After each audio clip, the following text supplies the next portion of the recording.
6 a.m. Good morning, live from the Circus Sports at the Main Kentucky Downs studio. I'm Justin Hawkins. The Tennessee Titans are releasing two players in starting center Lloyd Cushenberry and also starting safety Xavier Woods. Cushenberry signed a 4-year, $50 million deal back in 2024 and was due $8 million this season. He's coming off shoulder surgery and is reportedly being released due to a failed physical.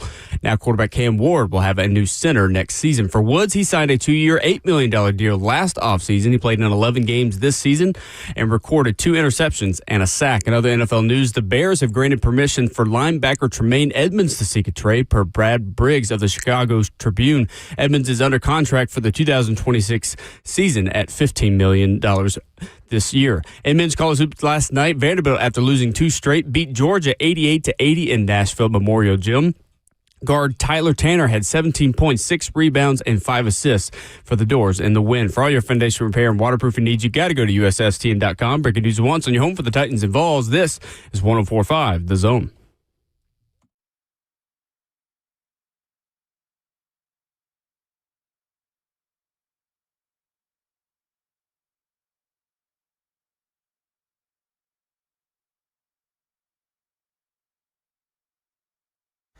Away we go on your Thursday morning edition of Ramon and Will. Good morning and welcome in here to what we call on the show Friday Junior from the NFL Combine. The final time we will talk to you from Indianapolis. He is Ramon Foster back in Nashville. Justin Hawkins makes the show happen. 615-737-1045 is the number. Ramon, we've got Mike Borgonzi, who spoke yesterday. We have got Amy Wells and Ryan Roberts talking NFL draft from Indy today. And we've got a search for a new center. Good morning. Good morning, man. Who was that second guess you said? I didn't catch the name. Ryan Roberts? No, the other one is Amy Wells. Yeah, that person. I got a feeling it's going to be a petty visit today for some particular reason. Really? Yeah, I just have that feeling, man, that somebody's got a loaded arsenal of words that they can't wait to use, man. Okay. Yeah. Words they can't wait to use. Perfect. Yes, indeed, man. Good show. Great lineup, man. Appreciate you locking down Indianapolis for us, Will. It's been fun. It is not as fun that the internet in here does not appear to be working this morning. So that is why if you are watching on 104.5 The Zone TV, you cannot see me. But, that may be doing everyone a favor at the same time as well. So it's the Ramon show digitally then? That's right. Okay. That's exactly right. Cool. Yeah, if you love Ramon and want a little less of Will, head on to the 104.5 The Zone YouTube channel and subscribe there to see Ramon. As I sip out of my coffee live on YouTube, man. The shows before us always leave, Will. I'm wrecking whatever you was about to say just now. But they leave like paperwork behind. This paperwork that's left in here is from the Todd McShay show. And it's buyer beware about the fastest 40-yard dash at the combine. Okay. I've played with 3 of these guys, and one of these guys, the fastest time, is also a Tennessee Titan as well. But it is fascinating looking at how a good bit of these dudes didn't really turn into a whole much. Well, they're still trying to figure it out as well. Ty Hill, which I didn't know of a Ty Hill, ran a 4.30 in 2006. Do you ever heard of Ty Hill, Will? Ty Hill, that is not a name that comes up off the top of my head. No. Crazy, but it goes Yamon Figures at a 4.30, and then CJ2K, of course, ran the 4.24 in 08. Okay. What's crazy is I played with 3 of these guys on this list, and one of them is a Robert Walsh crush. I'm going to name out the guys I played with. You probably know of them, but Darius Hayward-Bay played with him after he came to Pittsburgh. DeMarcus Van Dyke ran a 4.28 out of Miami. I played with DVD as well. He's actually, I think, coaching now at Florida State or Miami as the DB coach. I got to check that. Okay. And the other is the Robert Walsh crush. I'm talking about the ultimate crush he's ever had, from a combine prospect to a NFL hopeful that would play for his team, and it's Dree Archer. You've heard him speak about Dree. I have heard Dree Archer, yes. Yes. Absolutely familiar with that one. But Dree ran a 4.26. I don't know if it's buyers beware, or the fastest speed mean you just got to know how to use them on your team. It's interesting, Will. Could be a little bit of both. Why not? It could be because CJ2K worked out for the Titans. I guess that is one out of like 20 on his list, though. It's fair. That's fair. What would you have been doing, Ramon, today if we go back, I don't know, let's say 17 years ago for the 2009 NFL Draft? What would 4 days before running have looked like for you and going over to Indy for the NFL Combine workouts? Stretching, asking my agent the right questions that I feel like they would ask me going into those meetings. That was what I was most worried about was how would I handle the meetings? And then the other one I think we're all judged on as well is the 40 time, clearly.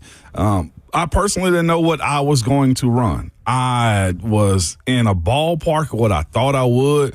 I'll be completely honest with you. Me running a 5.5 and a 5.6 at the combine, it never showed up in my training.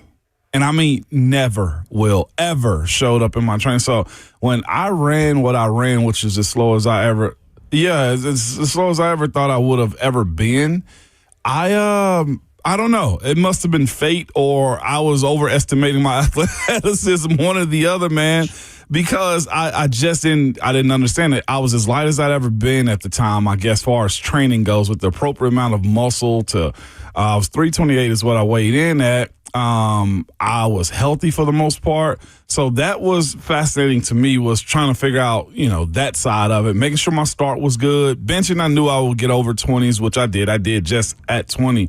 But I knew that the meetings were going to probably be one of the more high intense moments, I think, of the entire combine, because this would be my first time in front of NFL teams, like talking to coaches and GMs and what were they going to ask. Right. It was, that to me was probably the most nervous thing about it. I think they're more media savvy now, or have a better understanding of the game than I did coming out in 2009, just because the amount of information, and the coverage is so much more different, that guys understand how to walk into these situations. And I'll say this, I don't think the University of Tennessee, or any school for that matter, was really preparing guys for this type of stuff. You got to think as well, because Fulmer had just gotten fired later in that year too, my senior year. So there was a lot of chaos surrounding my pathway into going into it. So I was very nervous, Will, about going up to the combine.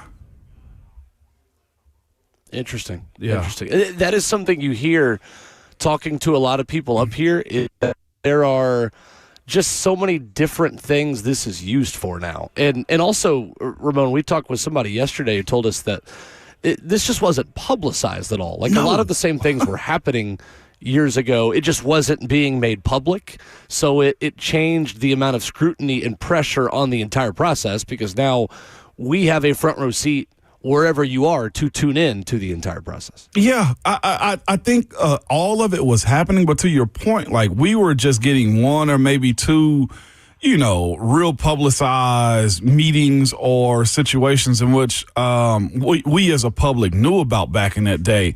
So I do agree with that, Will. I do look at that situation and say, now with more eyes and camera phones and meta glasses and TV coverage that everybody has, I feel like if the way I've seen it when I was going up with Titans Radio versus when I was playing, I felt like we saw more fans be around the outside of the buildings and try to be a part of the combine than we did media back then. Like, it was still just as big, but the coverage and the amount of, I guess, media passes that are given out, Will, it's not a circus, because it's very well organized. But the NFL Combine is a big event, way more so, like I said, than I felt like it was for us. But again, the process is still the same. I know people make a big hiccup about, the questions that they ask and, how do we feel about the testing process? And, hey, we're in the Underwear Olympics, and it's symbolic of a different era in which people lived in and how you get judged, But it's something that every player wants to be a part of. Getting that combine invite solidifies the at least the conversation that you belong, or teams want to know about you. I personally don't know how the process of how they administer or hand out the invite? I never really asked that question. I don't think anybody's ever spoken about it publicly. How do you get a combine invite? Because some guys I know that played really well in college and did not get an invite. So it's a weird process, but I guess for the most part, they invite, I think, more now than they did back then as well. Yesterday, the Titans released center Lloyd Cushenberry, safety Xavier Woods, and they begin to move on the offensive line. Ramon, this is something we have been talking about now for weeks. We literally started this week with it on Monday, talking about Cushenberry, and honestly, I feel like we've kind of been on the right side of this and the correct side of it, because we've been warning people this may happen, and yesterday it happened. What was your initial reaction to it? I was still a little shocked. I thought it would come closer to the league year or after, or close to OTAs. But I guess with free agency stepping up, like, that was the first thing that I thought of, Will. If Baltimore doesn't do the thing that they said they was going to do to Tyler Linderbaum, which is franchise tag him or try to sign him as much as they possibly can, that was where my thought process immediately went to, is Tyler Linderbaum. How serious are they going to be about getting a premier center in free agency, considering they got the money for it? As far as Cushenberry's cutting, like you said, we've been speaking about this for a minute, but the part that got me is they cut him with the injury designation as well, failure to be healthy, be injury-free. That was with a failed physical designation. So the question I have is, okay, so at the end of the year, players are in such a hurry to get out the exit meetings. This is what people really don't talk about a whole lot as well. The exit meetings, I think everybody think, you just meet with the coaches and say your goodbyes and get your quick plan and get a quick evaluation whenever the season's over from your coaches. But there's a lot of official paperwork that has to be done with the training room as well, okay? So I'm trying to figure out, as far as Lloyd Cushenberry goes, him playing in him at the end of the season, was it an injury situation for him then? Or did something happen after the fact? Like, did they pass him at the end of the season? Or did he did something happen over the last couple of months that have caused him to fail as an injury designation? Interesting. Yeah. 615-737-1045 is our number. Live for the 1045 The Zone Circus Sports Studio. Kentucky's largest sports book can now be found at Circus Sports at Kentucky Downs. We give you more reaction to that and more Thursday morning NFL Combine headlines from Indianapolis after this.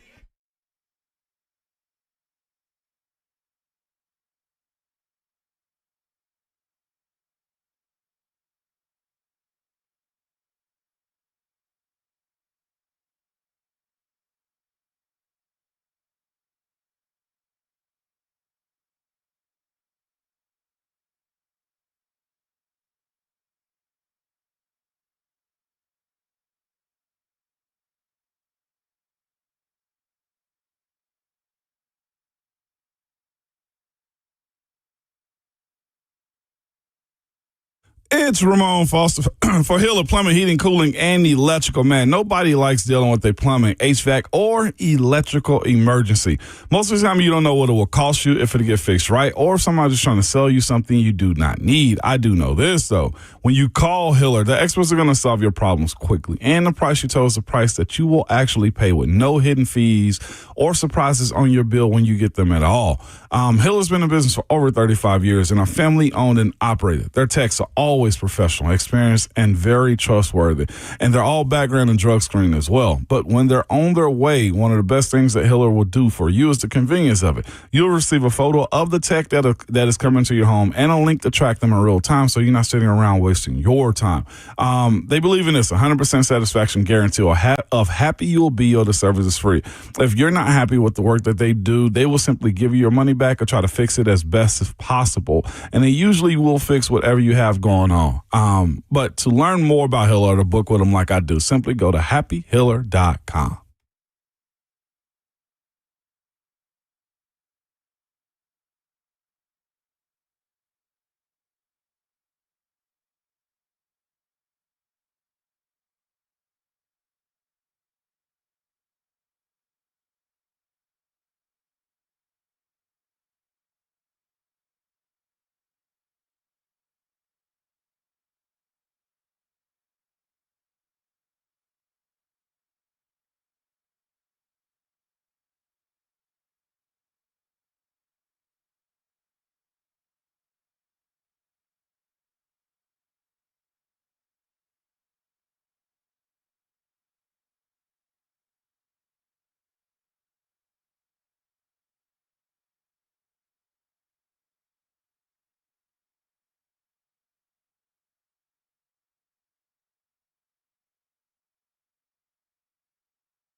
Ramona Will continues from the NFL Combine in Indianapolis. My final day here before hitting the road back to Nashville. 615-737-1045. Open for your reaction to the Titans creating another need yesterday, Ramon. You can also now see me on 1045 The Zone TV, Facebook Live, YouTube, Twitter, or Twitch. Proof of life, once again, from what everyone was calling my penitentiary yesterday in these cinder block walls behind me. Ramon, what is the best pathway to finding center help? We're going to talk a lot about this morning. When you look at the type of offense that Brian Dable is going to want to run, what do you think the best profile of center is going to be? Man, power and athleticism. Well, he likes a downhill approach. He likes a guy, from what I've seen in his offenses, that's good, working side to side. Was it Jackson Schmitz? How does that? I forget the center. John Michael Schmitz. John Michael Schmitz. Jeez. From Minnesota. Yes. Bigger guy, which Lloyd Cushenberry was. Athletic. But here's the thing. I guess he's looking for more of a wall. Lloyd Cushenberry, if you hear me call him Cush. That's what it is. I always shorten people's name. But Lloyd Cushenberry, man, I felt like did give up space, did give up ground more than I thought a guy making what he makes should have. I thought that from the beginning. Like, you see him, he's a bigger guy, he's big body, but then you see him get pushed back from time to time, and it did not help, of course, with the Achilles. Do I think Lloyd Cushenberry had a good bit of dog in him? Absolutely. But I do look at the way this team was set up and how the success of the people around him can pull you down as well. I didn't think Lloyd elevated many people here, and it shows. So I think that's what you're going to be looking for this next time around, is a better anchor up the middle, Will. Somebody that's athletic, going left to right and being able to pull as well. Like, I do think of Lindenbaum, but you're going to be 2 times over paying high premium for a starting center in this league. I don't have a clear answer, but I see this one, Will, being a free agency signing more than a draft pick signing. It has to be at this point. Cam's too young. The offensive line has been through too much. And you got to find some adult in a room that's willing to come in and take that job. And by adult in a room is understanding the circumstance of working with Cam, working with Peter, whoever's going to be your right guard at this point as well. There has to be somebody that has experience going into this situation right here. I think we'll start there first. Experience, Will. Xavier Woods cut yesterday as well by the Tennessee Titans. He signed a 2-year, $8 million deal in March after previous stops with the Cowboys, Vikings, and Panthers. Made 11 starts. His season was cut short because of a hamstring injury. He posted 39 tackles, 1 sack, and 2 interceptions last season. Clearly, this is Kevin Winston Jr. stepping up into a starting role. And Ramon, from what you saw last season, are you comfortable throwing Kevin Winston into a full-time starting position in 2026? Absolutely. With the little bit that we saw, here's what was most important to him. Everybody around him was speaking on his ability to learn, his ability to digest everything that they threw at him. Kevin Winston Jr., of course, he came in with an injury, if I'm not mistaken. Correct, Will? Yes, coming off a torn ACL at the beginning of the 2024 Penn State season. And that reason right there is why you believe he somewhat slipped a little bit. I think some had him as a late first rounder. His projection was way higher and was lowered because of that injury as well. They got a stud in him, Will. He's got the size for it. He's got the tenacity for it, and he's played well in college. And when you look at the little bit of time he had this year, this is the progress that you want. Bring in a veteran like Xavier Woods, show the young guy the way, get some production out of him, and then you move on from him. That's how you somewhat want to treat those type of free agents, those mid-tier ones. If Xavier Woods had played well enough to where he was more available and made more plays for you, yeah, he'd still be here. But this is, in my personal opinion, the type of guys I feel like Mike Berganzi and others want when you look at Kevin Winston Jr. and how they want to go about building this team up with their foundational pieces, and I think he's a part of that as well, Will, when you look at Kevin Winston Jr. I just wonder on a bunch of these, and Woods less so, but on Cushenberry, my initial reaction, and we'll talk more about this in the next hour as well, is you've got to be confident you have a replacement option that you like. Because obviously Cam Ward's development depends on it, and that's an important position right now. Whether that is via trade, whether that is someone in the draft, I think that's less likely. But I agree with you. I think at safety you are looking at another position where you want to backfill. Yeah. And you probably draft and sign someone, again, at this point, depending on how you feel about Mike Brown, if you plan on bringing him back in a special teams role, in a backup safety role, or whatever those options look like. But it feels like they've got a succession plan at center. And safety, a little bit less pressing of a need. But they did create 2 new needs yesterday, Ramon. Now, they have the money to address it. But that's the thing that sticks out to me here, is that you could have kept Woods and felt like you had a firmer grip on the safety position, and all of a sudden maybe, hey, Xavier Woods is here, but he is backing up Kevin Winston Jr. Clearly they decided to go ahead and move on. It's their prerogative, but now they do add another thing to their to-do list this offseason. They do, and here's the other part, too, that they've been screaming out loud. I think it's fascinating for us to speak about it, too. Robert Saleh's just gotten to Nashville, Tennessee, and in his office right under a month, if that, as far as the hiring goes. And they've been speaking about evaluation, looking at the tape, fair shake, and all these types of things when it comes down to the players that are currently on the roster.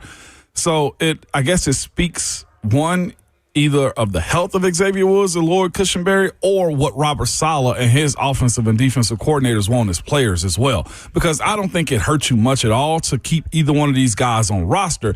It's just that now, given the opportunity that they have evaluated Lloyd Cushenberry and Xavier Woods, they're, I'll say this respectfully, not their type, or because they're injured, or they feel like, to your point, the immediate upgrade is necessary to make this team better. Like I said before, I think Lloyd is fine. I did look back, Will, at the game logs. Lloyd played that last game. He played every snap in it. Yeah, he did. And I'm looking at this situation thinking to myself, well, as I said, the exit meeting that he was supposed to have, one, if you play an NFL game, you usually leave this season, or you go to the trainers and say, yes, I'm healthy, no surgeries, I'm walking away, and you pretty much sign off on it. It needs to be more of a detailed process, to be quite honest with you, because guys, one, don't want off-season surgeries, or two, don't want to be in the training room for a very long time. And I know I've had like a light issue that I've said, yeah, I'm fine, and it'll heal itself in the off-season. But for him to come up with an injury right now, I wonder if they reevaluated him and as far as the strength of that Achilles and said, this is just not going to work for us moving forward. It is, I think, and I'm not blaming the Titans at all. I'm just looking at the situation of injury. Facts. Yeah, what you believe the facts likely are. No, I agree, and I think too. I just think that's the hardest injury to come back from. It is, Will. You're never 100% the same, and especially when you're over 300 pounds. Yeah. I think that's a very difficult injury to come back from. If I'm picking every injury I'd like to have, obviously I'm not picking any of them, but that's the one I would pick last. Most definitely. And I think he'll get picked up somewhere. Do I think he'll be at the level of play that he was before leaving Denver? No. I know we'll speak about at some point in time just this era in which these signed free agents to the Tennessee Titans were signed as of late, and just look at what they were able or not able to do. And Lois got derailed because of the Achilles. I was thinking high of him, but even before the injury, though, I thought he was fine. I didn't think he was great at it. But yeah, so before the injury, and Teron Davenport wrote this at ESPN.com yesterday, he had an 89% pass block win rate and gave up 1 sack. Wow. In the 8 games he was limited to in 2024. When he suffered the torn Achilles in week 9 of 2024, he returned week 1. He allowed 6 sacks this season and also had 5 penalties, according to PFF.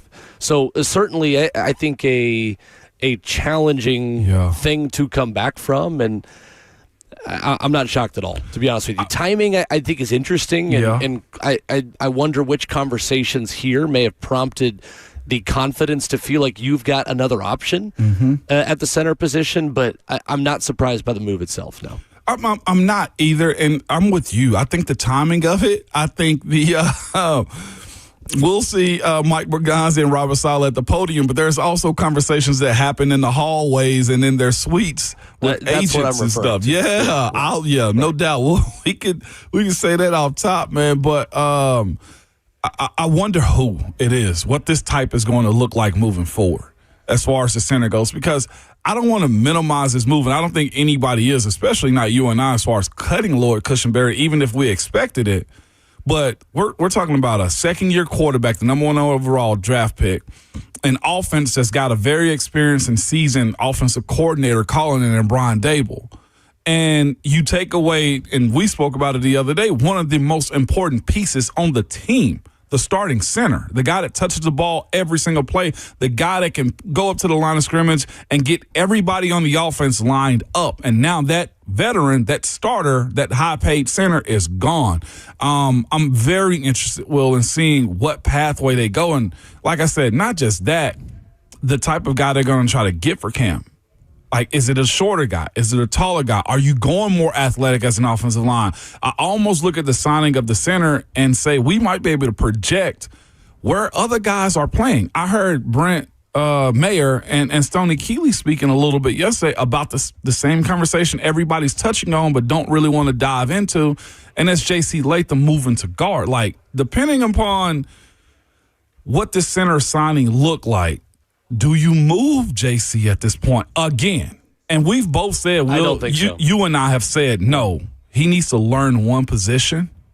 But it's going to be fascinating how they want this outfit of 5 starters to look like with this free agent signing, I think. I mean, last season, the Chicago Bears, in a very similar situation to the Tennessee Titans, remade their offensive line, and look where it got them. Yeah.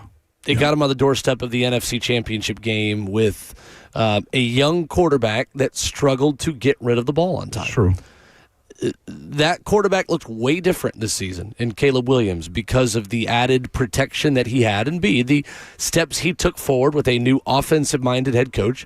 Here it's a new offensive coordinator who's been an offensive-minded head coach that taught him to get rid of it and taught him to throw it away when he has to. Like, they do that with Jonah Jackson and with Joe Tooney. Like, they do that with a third-year right tackle and Darnell Wright, who had struggled with penalties and with allowing sacks. They stuck with him. They did. And he turned into a pretty dang good right tackle this past season for the Chicago Bears. So, yeah, I mean, I just don't think you can be that reactive. Right. If you're the Titans 2 years into an NFL player's career who's already changed positions. What I think is interesting is what ESPN's Matt Miller told us yesterday on the OTP about the Titans using a second-round pick on Caden Proctor. That, I think, would be something that's intriguing for him to play left tackle and say, hey, you may not start week 1, but what he weighs in at here is going to be really critical. Right. There are still a lot of people here that believe with the 4th pick or the 35th pick, the Titans can go offensive line. And I know that is something that fans just revolt and compulse at. It sounds like nails on a chalkboard saying that they may use another pick on an offensive lineman. I want to get back to this at 8:20 because I've got 3 names Easton Freeze wrote about at AtoZSports.com for center. And I want to talk more about some of the draft prospects at that position and also maybe the adjustment period. I did want to talk about Ruben Bane Jr., though, Ramon, because he made some headlines yesterday saying no teams brought up arm length to him. Says, I don't bring it up either. Well, yeah, we got that, Ruben. As long as I just talk the talk and walk the walk, play with technique, nobody actually cares about it. He went on to say, I eat, sleep, and breathe football. I have no hobbies. He's just like me. I'm kidding. He is just like he's just like Cam Ward. Is who he's just like. What did you take away from hearing from former Miami pass rusher now Ruben Bane Jr. yesterday? I thought exactly what you just joked about. He went to the Cam Ward School of Pre-Draft Conversation. Man, let these people know you care about football. We'll get to the gaming and nightlife later, okay? But he said exactly what I think his tape shows. His arm length doesn't matter in this tape. his ability and adjustment to minimize the glaring just detriment to his game out of his tape. Guys that go against him, they're worried. Guys that go against him got to figure out how they're going to attack him. He's just short enough, and I think he's like 6'3", to get under offensive linemen to where they're punching at his shoulders the way he dips. Like, I do think he's a little bit more flexible and bendable than David Bailey. Like, he's maximized all of his strengths and minimized his shoulders, his arm length. I'm not opposed to it, legitimately. Looking at how he spoke at that podium, he know everybody's going to speak and joke about it. Like, nobody cares, I don't think. When I'll continually go back to Jeffrey Simmons' comments. He's pretty much saying that man can ball. Like, sometimes the tape gotta speak for itself. We talk about this process all the time and how teams overthink it, overprocess the measurables, overlook. This guy just simply balled. I think I told you guys once before, my former GM, Kevin Colbert, was with the Steelers for a very long time, 2-time Super Bowl GM. Speaking about how they reevaluated Tom Brady, he said they were looking at how all the teams missed on Tom being great. He said Tom didn't test well, Tom didn't look great, all of those things that the body Olympics do for you at the combine. But then he said he got this crew together, his scouting department and coaches together, and said they went back and looked at every throw that Tom was making and said he made it back then at Michigan. Said they overlooked the actual tape. They didn't pay enough attention to him putting the ball in tight spots, him being able to throw down the field when you needed him to. They were looking at all the measurables. Does he have a big arm? Does he have a rocket? Can he put it in tight spots? And he said all Tom Brady was doing exactly what he did in the league, and that is play quarterback. And I think that's where you have to be sometimes when you're looking at guys like Ruben Bane. If you feel convicted about getting him and his tape backs you up, that's the way I view Ruben Bane, and that's the way I think he's viewing himself. It's just like, look at my tape. He sounds like a Tennessee Titan in multiple eras, Ramon. It's crazy. He sounds like a Jeff Fisher era, Dave McGinnis era, mid-2000s, just out of the AFC Central Titan. Yep.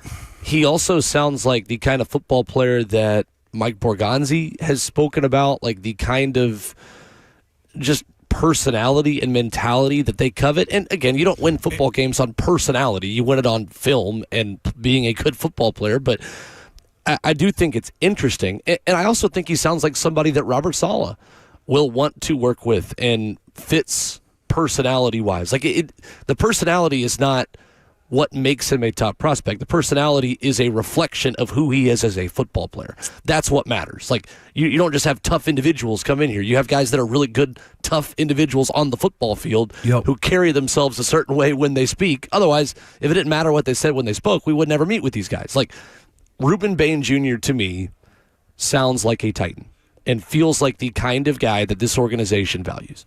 Did you hear Robert Saleh's comments about him as well? Did we get to that already? We talked about it yesterday, but yeah, I mean, what stood out to you for those who didn't hear it? The amount of times that Robert Saleh said that Ruben Bane Jr. plays violent. He has a level of violence in his play. What did he say? They were going to be fast, smart, and violent as a team? Mm-hmm. Like, I'm not saying that's the answers to the test, but it damn sure sounds like Ruben Bane Jr. has got credit already as far as this test goes, is his tape, and he mentioned it, I feel like 3-4 times if we have that audio somewhere, of Ruben Bane Jr. plays violent. It pops out on his tape. He's strong. Like, he gave a real good description of him, but it's going to be fascinating how it all does unfold. That's just him probably having coach speak, but with what he told us, what he want from a team, Robert Saleh that is, fast, strong, and violent, Ruben Bane fits that. Coming up, Mike Borgonzi did tip his hand on one potential upcoming move for the Tennessee Titans. Plus, more of your phone calls after this. Live from the NFL Combine, Ramon and Will, 104.5 The Zone.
Ramona Will rolls on, wrapping up hour number 1 from the NFL Combine on 104.5 The Zone. What could a potential extension look like for Titans guard Peter Skoronski? We'll get to that coming up in just a moment. But first, we start on the phone, 615-737-1045 with DeMario, who is first up. Morning, Yo, DeMario. what's going on? Not much, What's going man. on? Good morning. Man, good morning.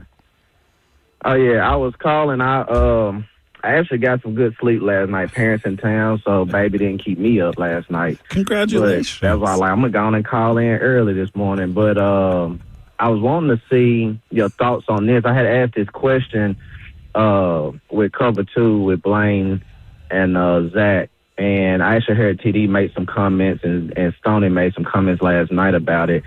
But I think at linebacker, and going to a 4-3, I know Femi, I was thinking Femi could be like a Sam. I know, you usually want bigger bodies at that Sam, but I know Sala made a comment, and I, of course, talked to KJ about it. He was like, they scouted him with the 49ers and wears a hand in the dirt guy. So we see that he's not going to be at Sam. I don't think or see that Germad Ward would be that guy.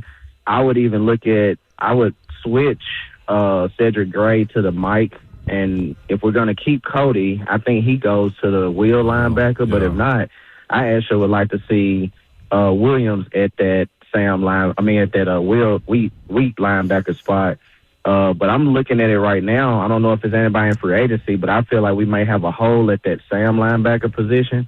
I wouldn't put Cody on that edge like that, and of course I wouldn't put Gray at that edge. But just trying to see, is there anything in the draft or you see anything in free agency? I feel like we got to make a move there, unless they're looking at Germad being that guy, and I don't really know if that would be his strong suit. Right. Yeah, I think he's a at the line of scrimmage type of player, man. Thank you, Appreciate DeMario. that, DeMario. Appreciate the call. I mean, first of all, Ramon, Robert Saleh said they did evaluate Femi as a 4-3 end. Yeah.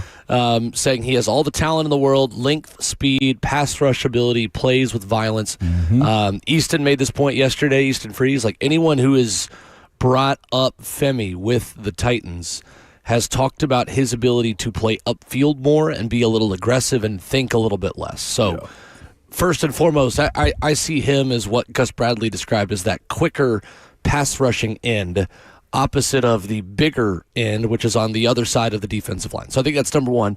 And secondly, I agree. I mean, I think Cedric Gray is your Mike linebacker. I think your Will is probably Cody Barton, and your evaluation on James Williams, Ramon, is critical to decide whether or not he's your Sam or you feel like you want to go get another one. Yeah, James could play a huge part for himself and carve out this role. Like, he ended up losing the starting inside linebacker job to Cedric Gray, but he was tit for tat for him for a while. Here's what you know about him. He has the ability and the athleticism to play at the second or third level because he was a college safety. It's on him, in my personal opinion, to show that he can be physical, process the plays, and also make plays on top of that. That's where, to me, I feel like Cedric Gray just ended up eclipsing him in that competition that he had last year. He does, in my personal opinion, fit that bill. What I would tell DeMario as well on that side of things, just my thought process into a 4-3 defense, right? 4-3 defense is a base defense, right? That's the base that they're going to run out of. More teams than we think are usually playing a nickel. One of those linebackers, either the Sam or the Will, is going to come off the ball, and you're going to end up having a nickel or dime out there as well. So I don't think, per se, that you're going to have a 4-3 defense out there all the time. My point of it is this. I think if you need a Sam, let's say that, if you need a Sam linebacker, then James Williams on the roster should be working to obtain that position. But I don't think that's going to be one of those carryover positions where we need to see 1, 2, 3, 4 across the front and 1, 2, 3 on the edge. You're going to end up probably, I think, going to more of a sub package, DeMario, than using a base 4-3 defense. So I do think that's interesting, and PFF had a note about this at the end of the season. If you had to guess, Ramon, the percentage of plays that defenses are playing in base personnel in 2025, what would your guess be? I'm probably going to go way less than it probably is. I would say base defense is probably out there 19% of the time. Okay. So you're close to the 2024 number. So it actually went up this season, which I think is interesting. So base defensive personnel in 2024 was 23.5% of total plays. This year it was 29.5%. A lot of that is 13 personnel being so in vogue, and teams like the Rams that are putting a back and 3 tight ends out there, and they're running pass concepts, right? Like you're seeing more teams do passing down things out of running down personnel groupings and forcing matchups, and that is going back to like the more higher level conversation we've had before of, if you're a defense, do you match personnel or do you match tendency? Do you put the kind of personnel out there that matches the people that the offense has, or do you not care about that and you just know the plays the offense likes to run in those given moments and in those situations? I think that's where this is a pendulum that is never stopping in the middle, that's starting to swing back more towards being in base personnel. But to your point, even with that number going up this past season, Ramon, you are still correct that we're talking about a change in philosophy and a new position that's being added that really is only relevant to you about 30% of the time that your defense is on the field. It is. And what's fascinating, what's happening with that personnel change is like, pretty much the offenses is choosing to yin when the defense is choosing to yang. Oh, y'all want to go get smaller, faster, more nickel, dime defenses? Well, guess what? We'll just incorporate more tight ends and more bigger sets to run out of the ball with as well. Like, I can think off top, like teams that were incorporating that: Patriots, Steelers, Broncos. You look at teams like the Titans even had numerous guys out there, or heavy sets as far as using extra offensive line. Chicago, the Bills, right? The Ravens. There are a lot of teams. Tons of them. There are that went more yin instead of yang this year because teams have gotten smaller defensively. But to that point, I still think teams are going to go for more athletes defensively that can do what Robert Saleh said, be a defensive end, then go down to a 3 technique when you need them to go to at that point. But this is probably, to the original point, this is James Williams' biggest year. This is it. This is it. Yeah. No, if he's a starting caliber linebacker in the NFL, we're going to find out this year. Oh my gosh. Yeah. That spot is prime for him. Mike Borgonzi yesterday, speaking to the media in Indianapolis, was asked about a deal for Peter Skoronski, switching gears for a moment, and he had this to say.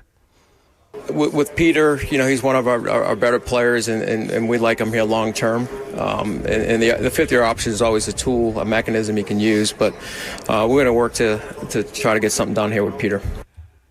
There you go. Says we always try to secure our best players early. Says that is a tool. Our goal is to get something done with Peter. He is one of our better players, and we'd like him here long term. So there you go, Ramon. I feel like that is probably a pretty good sign that Peter Skoronski's about to get paid. No doubt about it. Go ahead and get the deal over with as well. There's no reason not to, considering how much money they have and how well he played this past season. Absolutely not. Get the deal over with. And I like that Borgonzi even attacked it like that as well. It's like, no, we want to get a deal done. That, to me, shows the promise of him. And I see a lot of people, again, this year are mad that the NFL still has franchise tag and the fifth-year option as an option as well. That conversation's gotten louder on social media with the people I follow again. Coming up, an update on Tennessee corner Germad McCoy this morning and his plans for the NFL Combine. And Mike Borgonzi talking about something Brian Dable tried to convince him not to do this time last year. We'll talk about that next.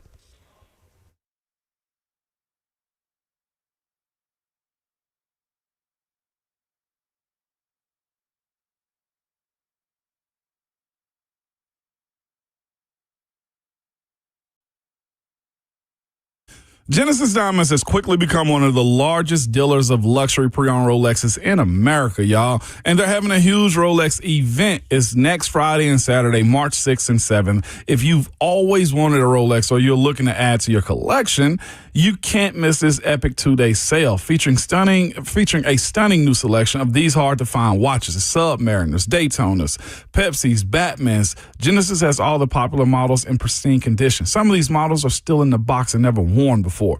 But during this event, you can take advantage of special financing up to 5 years, all right? And with the purchase of any luxury pre-owned Rolex watch at this event, Genesis will give you a pair of 4-carat lab-grown diamond stud earrings absolutely free.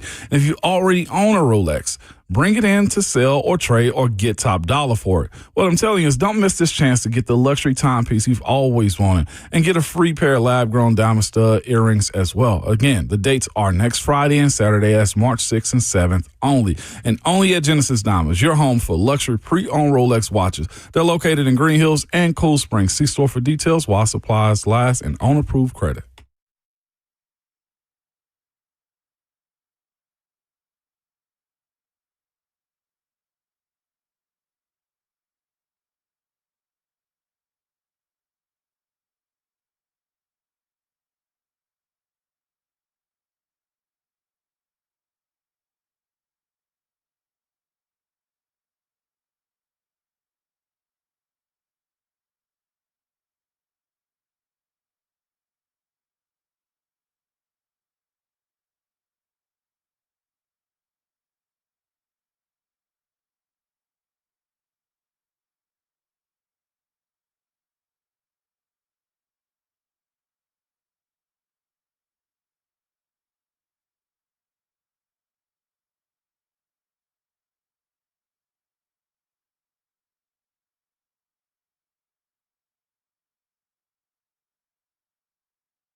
7:01. Good morning, live from the Circus Sports at the Mint Kentucky Downs studio. I'm Justin Hawkins. The Tennessee Titans are releasing two players in starting center Lloyd Cushenberry and starting safety Xavier Woods. Cushenberry signed a 4-year, $50 million deal back in 2024 and suffered an Achilles tear 9 games into that season. This year, Cushenberry was due $8 million, but is reportedly being released due to a failed physical. He's coming off of shoulder surgery. Now, quarterback Cam Ward will have a new center in 2026. For Woods, he signed a 2-year, $8 million deal last offseason. He played in 11 games this past season, recording 2 interceptions and a sack. Some Vols news out of the NFL Combine. Tennessee cornerback Germad McCoy will not work out or participate in position drills this week, per Jordan Reed.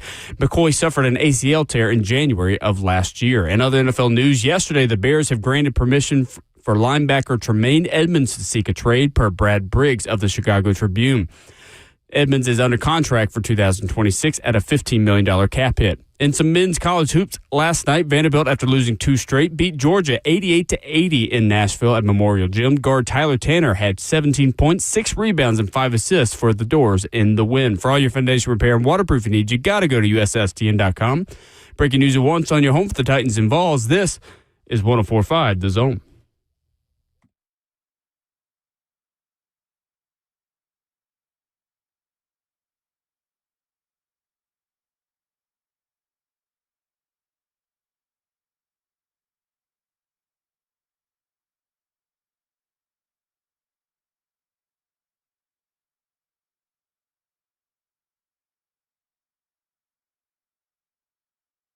Hour number 2 on Thursday morning from the Combine.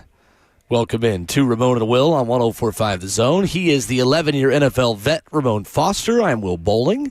615-737-1045. So there is a dream next plan for the Titans at center with the release of Lloyd Cushenberry yesterday. We'll tell you who that is, tell you who plan B and who plan C may be as well. Coming up here in just about 15 minutes.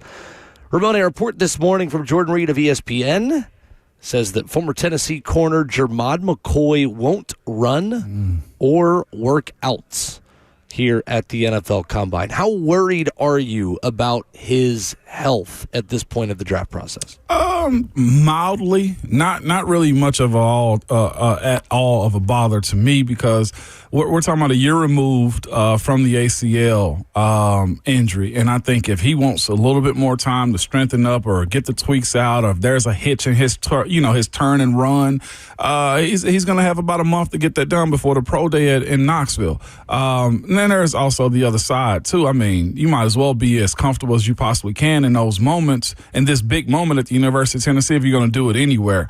I think teams are probably, have grown more accustomed to guys passing on, performing at the Combine, but it's not a big issue at all. I mean, the other side I think that backs that up, Will, as well, is he was attempting to practice last year. He was on a practice field doing work, so it's not like he's immobile or hadn't done anything. I think this is just be as strong as you possibly can and give yourself enough grace to perform at the highest level. And the other part that nobody speaks about as well is you can get a little bit more favorable or friendly times, weights, lifting, verticals on campuses as well. I think it's really concerning. You do? I really do. I really do. I mean, it's one thing for him to be practicing last year, but why didn't he play?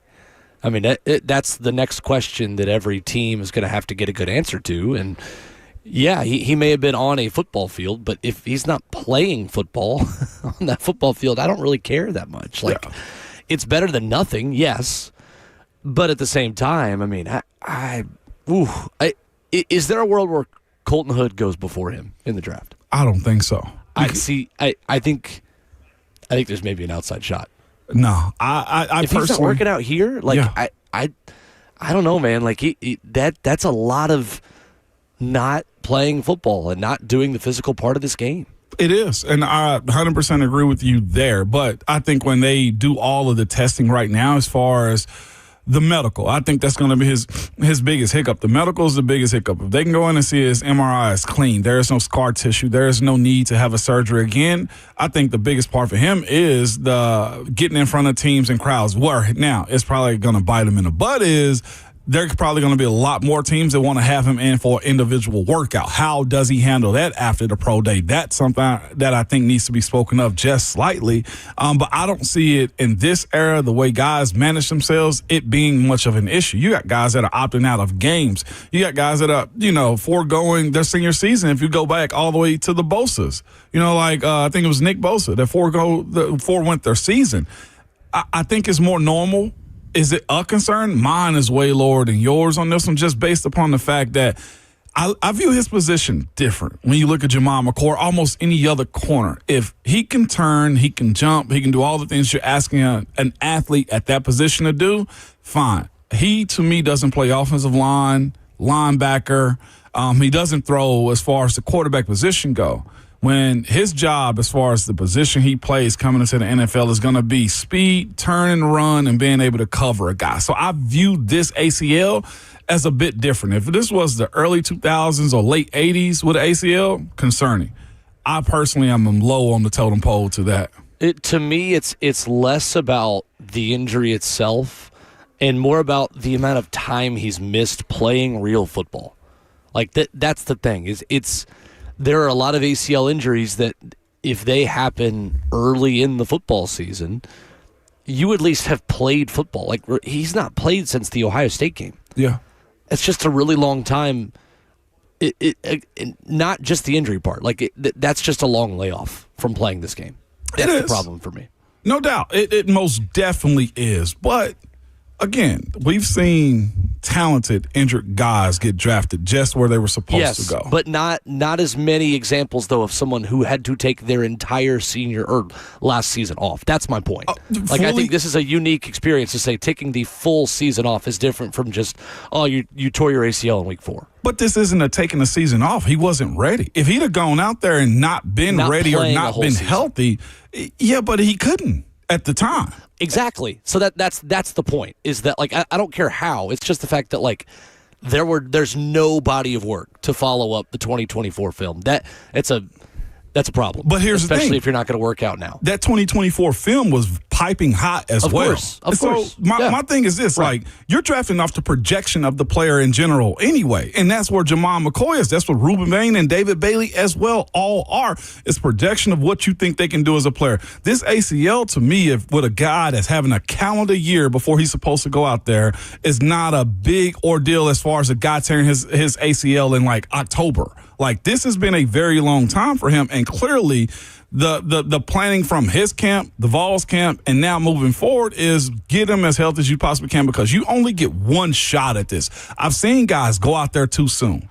And if he's not the only one that's opting out of combine workouts, then I think this is on brand for what every athlete in this era know that they're capable of asking for, is I need more time. Sure, but those other guys played this year. Those other guys also don't have the talent of Germad McCoy as well. We still have to, like, consider that as a part of this equation too, is talent outranks almost anything else at the next level. And he's got a ton of it. Of course. I'm not saying he's not draftable. I'm just saying I wouldn't be surprised if Colton Hood jumps him now. Wouldn't be surprised at all. I don't know about that one. I love honestly, it for Colton. The positive of this for Germad, and this isn't on purpose, but the silver lining in this for Germad McCoy is that he may end up on a contender that can afford to take the value of him in the 20s of the first round. I mean, does he make it to Philadelphia? Because do you think the Eagles are going to pass on a chance to bring in Germad McCoy into that secondary? Like, that is going to be the silver lining for him, is in the same way that Trey Smith, with a lot of his medical checks through the draft, fell, and I'm not saying he's going to fall close to this far, but Trey Smith had the chance to be drafted by the Chiefs. No doubt. Like, I think that may be in Germad McCoy's future, is a good team between picks like 20 to 30 is going to be sitting there like, all right, we had this guy based on the film, maybe top 10. The medicals have given us the chance to draft him. Let's go for it. Like, that's the positive for him through all of this. But this is such a structural injury that, and I get what you're saying. It's two conversations I feel like we're having. We're having the ACL injury, and we're having the lack of playing injury. It's and the lack of playing that matters to me more so than it is the injury itself. Fully understand that. But when you look at his ability to pick up and run at that position and be fully healthy, not a L'Jarius Sneed lingering injury type of situation, I think he picks up the ball and starts running no matter what. Now, here's the point of it all. To me, why I don't think he'll fall. He has a pro day in which he can do work then, and he should most definitely do work then. And the other part that I think that'll separate him, if he is as healthy as he needs to be, if that knee, whichever knee it is, the right knee is just as strong as the left knee, and there's no residual from him having a hurt back, there's shooting nerves going down his leg because of rehab, he'll go on these visits, these workout visits, and they're going to put him through just all of the rigors of testing that knee moving forward. Now, he has to be strategic about it as far as how much work he's going to be doing, and does the knee blow back up after a workout and stuff like that. But I don't personally see it as a big issue this far removed from the original ACL tear. Titans GM Mike Bergonzi was on NFL Network yesterday with Tom Pelissero, and Tom asked him about the dynamic between Brian Dable, the Titans' new offensive coordinator, and quarterback Cam Ward. I thought this was a funny moment from the Titans GM about this time last year, what his conversations with Brian Dable sounded like. Cam Ward, year 2. And he's with a couple of guys, Brian Dable and Shea Tierney, who did a ton of work on him last year. Obviously couldn't get the number 1 and take him. They're kind of living in this parallel universe right now. But what's the vision for Cam continuing to progress with 2 guys who, again, had a plan for him in place a year ago? So that's the thing, Tom. I think they'd spent time with him last offseason. They had a vision for him. And Brian actually tried to convince me not to take him last year, and I still joke with him about that. That's important, and I think the stops that Dave's had in college with Shea, just working with those college quarterbacks, and then going to Buffalo with Josh, and then having the chance to work with Jackson this year. So it's exciting. Did Dave's actually try to talk you out of it? He did. I was coming back from getting a coffee, and he sits me down the wall, and he's like trying to tell me to take somebody else. He's talking up this player, and it didn't work, Dave. There you go. Trying to get a coffee, and Brian Dable was trying to talk Mike Bergonzi out of selecting Cam Ward this time last year. Now he gets the opportunity he was looking for in the beginning. He gets to work with Cam, right. Man. Dable seems like a slickster, man. You just got to watch him in those type of moments. And again, I'm sure there's a little bit of tampering right there, but face to face, you can't really you can't really call it out unless Bergonzi said. I think that's friggin' hilarious. Coming up, there are 3 free agent names that make sense for the Titans at the center position that we'll talk about coming up next. Plus, a look at the process and draft class and everything surrounding the Titans' new need after releasing Lloyd Cushenberry yesterday. We'll dive into that from the NFL Combine as Hour 2 of Ramon and Will continues after this.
Thursday morning from the NFL Combine on Ramon and Will. Glad you are with us around Music City. Ramon Foster and Will Bowling, 615-737-1045. So the Titans released Lloyd Cushenberry yesterday, creating a new need here in the 2026 offseason. Was this a surprising move to you, Mr. Foster? No, just the day that it happened on is more surprising than anything. It happened yesterday during the Combine, and specifically after head coach and GM finished talking as well. So they kind of got out of the way of that one. Good timing for them. Great not having time. to talk about it immediately. Yeah. So there was a team out in his 4-year, $50 million contract after year 2. They saved $3.5 million of cap space in 2026 with a dead cap charge of $9 million. Here's the first thing, Ramon. If you are making a move like this in an offseason like this, you are doing so to upgrade. This is not a move to save money. Right. Now, you are saving money, but you're saving, compared to the space you have, you're saving pennies. $3.5 million is not a significant amount of cap savings, and to me, the moves are easier to read, Ramon, in an offseason like this when the Titans can afford to keep anyone they want to. Mm-hmm. It takes two to tango, obviously, in free agency, but a lot of these players who have contracts, Calvin Ridley's of the world, Tony Pollard, Lloyd Cushenberry, Cody Barton, like there are a number of players that in a conventional offseason you may move on from to save money and do other things that you'd like to do and plan for the future better. This is not a conventional offseason. You've got $100 million sitting there that you can just burn and do whatever you want with. It's not that simple. I get it. But you have so much money, Ramon, that clearly to me there is an intent that the Titans want to get better at center, and they believe they have the ability to do that. And my guess is may have learned something since the season ended to indicate that, yep, here's plan A on our free agent board. Here's plan B on our free agent board. You've got to feel pretty confident that you've got multiple options on your free agent board that are better than what you already have. And I think that is the clear statement they sent to us yesterday. It is. And the immediate need to set a standard for what they are looking for as players, too. The injury side of things, I don't think is going to fly high with them because this group has got to hit the ground running. I'm talking about hit the ground running fast. If I'm not mistaken, I saw a statement or a quote from Robert Solomon. He was speaking about Brian Dable might not be here long. Am I right on that one, Will? I think he might have said that, or just a projection that this group means business. They're not coming in just willy-nilly and just hoping to get stuff right. I think they're very intentional about what they're going to do and how they want this team to look. And the other part for me is this, like they got to establish what style of ball they're going to play for Cam. I think if we're speaking offensively about the center position and what they want those guys to look like.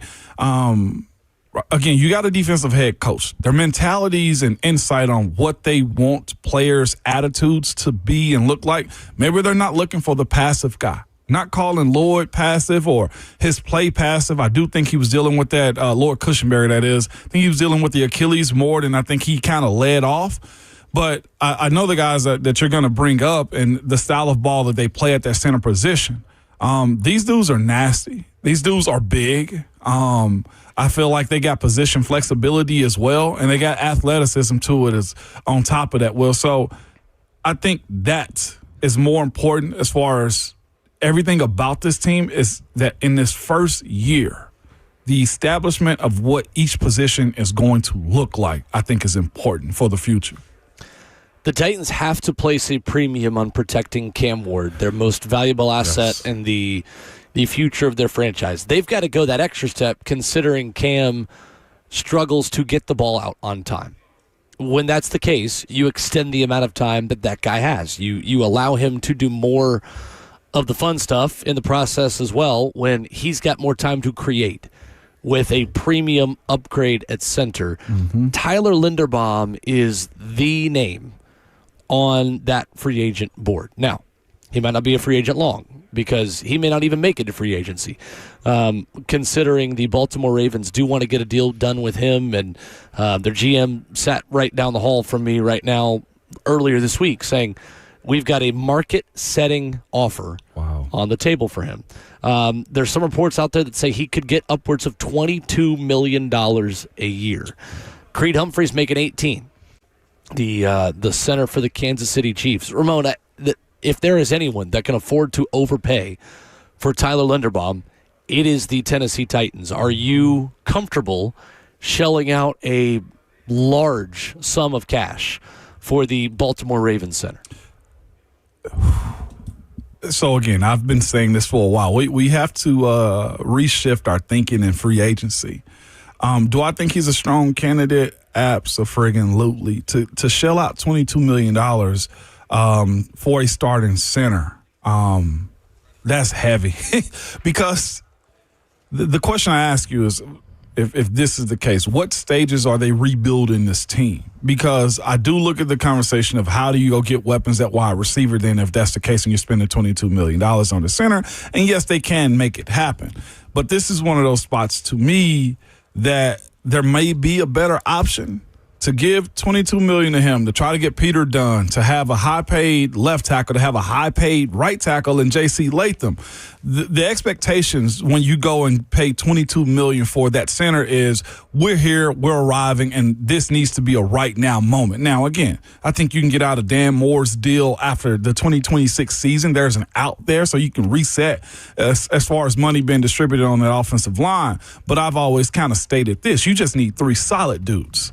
If you go get Linderbaum, and at that price point, at $22 million, especially if Baltimore's saying they got a record-setting deal on the table, I almost feel like you're overpromising with giving that type of money, in my personal opinion, for what you need on that line. Overpromising? Because what I mean by overpromising is this. You have 4 of the 5 guys on that starting offensive line that are making pretty much over $20 million a year if Peter gets paid as well, or close to it.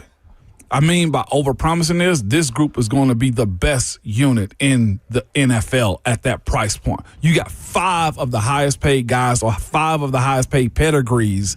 And to me, you're telling me that the run game immediately is going to be better. The protection of Cam is immediately going to be jumped to the top of the list. And this group is probably going to have to win 7 to 9 games by themselves when you're paying that type of money. I think the expectation goes too high. But where are you distributing the money to go get weapons as well?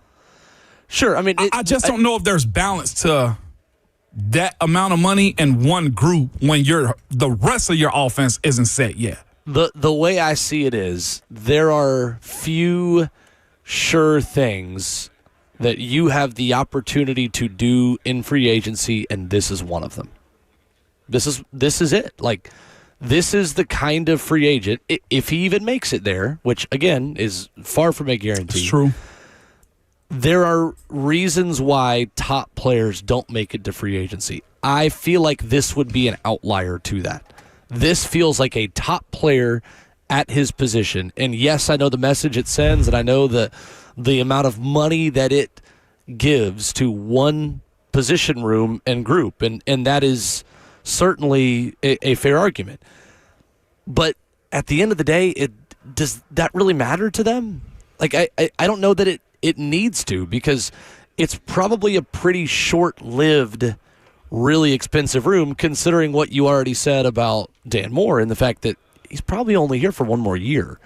And there is a world where you drafted Caden Proctor in the 2nd round and feel like you have your future starting left tackle on board. And 2, to your point, if it's just, hey, give me 3 good ones, well, who are those 3 good ones? It would be Linderbaum, it would be Skoronski, and honestly, Ramon, I still don't know where the 3rd good one is, because Dan Moore was okay last year. Just because he's highly paid doesn't mean he's great. It just means he was the best option that they felt like they could immediately plug and play into this offensive line last season. That doesn't mean he's great, though. I mean, statistically, he's kind of below average, to be honest with you. That's very true, and that's the problem that you're running into with that price, right?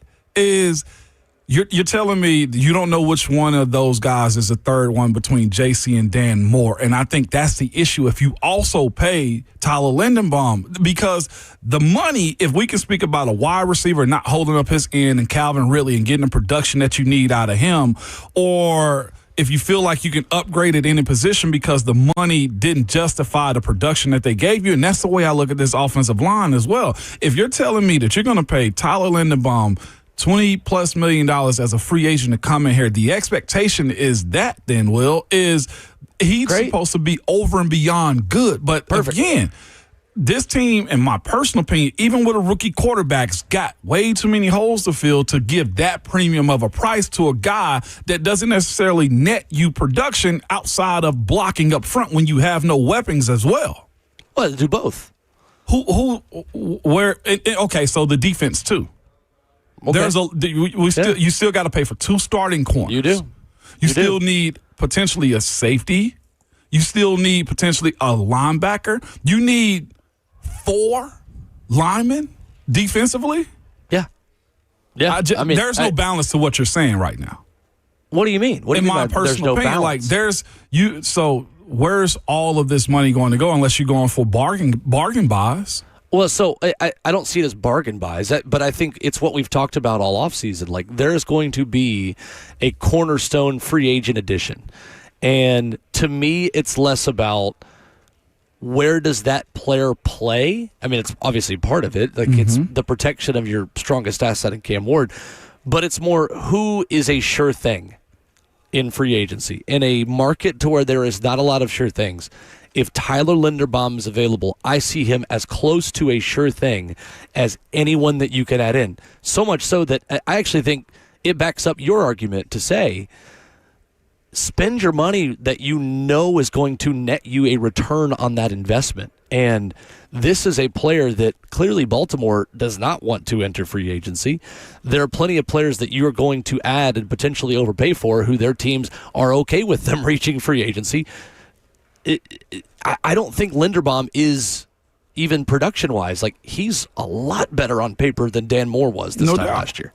And Dan Moore got a big payday. I think it is fair to say he is the exception to the rule, that he is a premier player at his position who might become available because his current team, Baltimore, is in a much different cap situation than the Titans are in. I mean, Ramon, they have got a ton of money to spend. They've got the money to do this and walk and chew gum at the same time, yet also use a lot of draft picks to address premium positions, to still go address wide receiver. Like, again, this all might be a moot point because he may not even make it. And honestly, I'd kind of be a little surprised if he does even make it to free agency when it begins in a couple weeks. But I do believe that he is as close to a guarantee as you've got for this team of proven production coming in to help this football team. That's why I would do it. So you going to pay the 22 or 23? Because that's my only holdup. Do I believe he's good? Right. Hell yeah. Do I believe he is backed up and he's like a 3-time Pro Bowl and he checks every? Yes.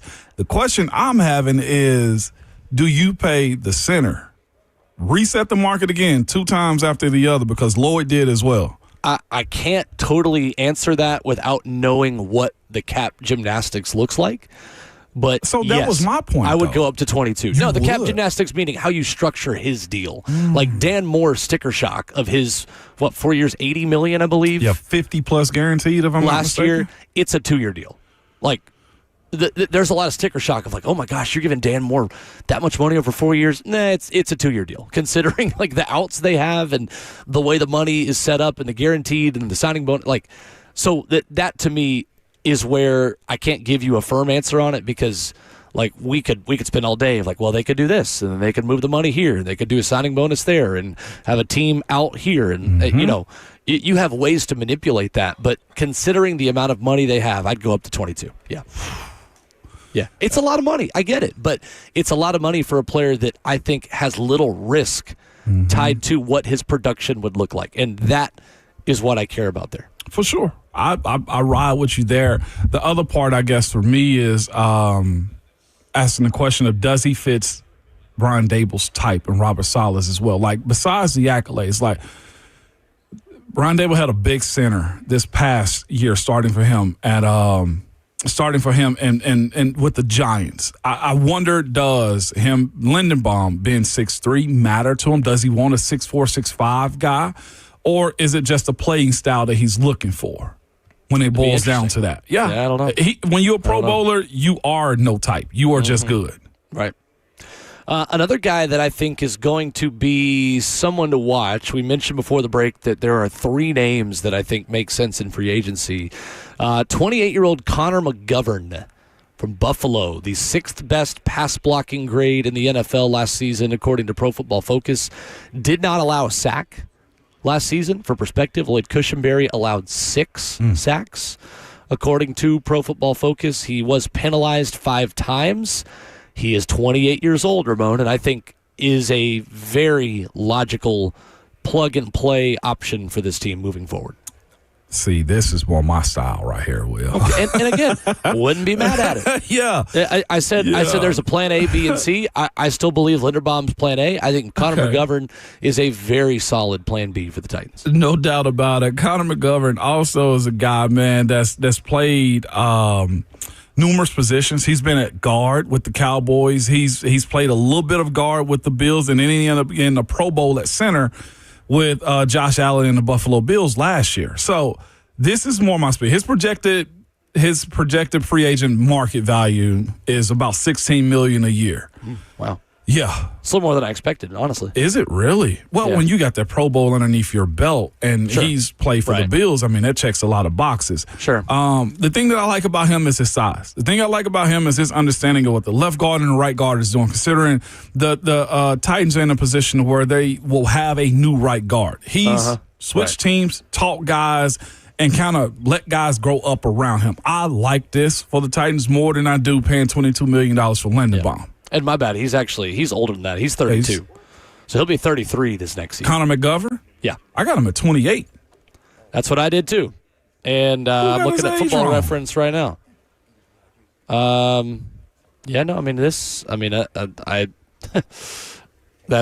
weird. I don't know. Maybe we'll. No, it's 2 Connor McGoverns, by the way. All right, there are 2. You're right. Yep. Oh, my bad.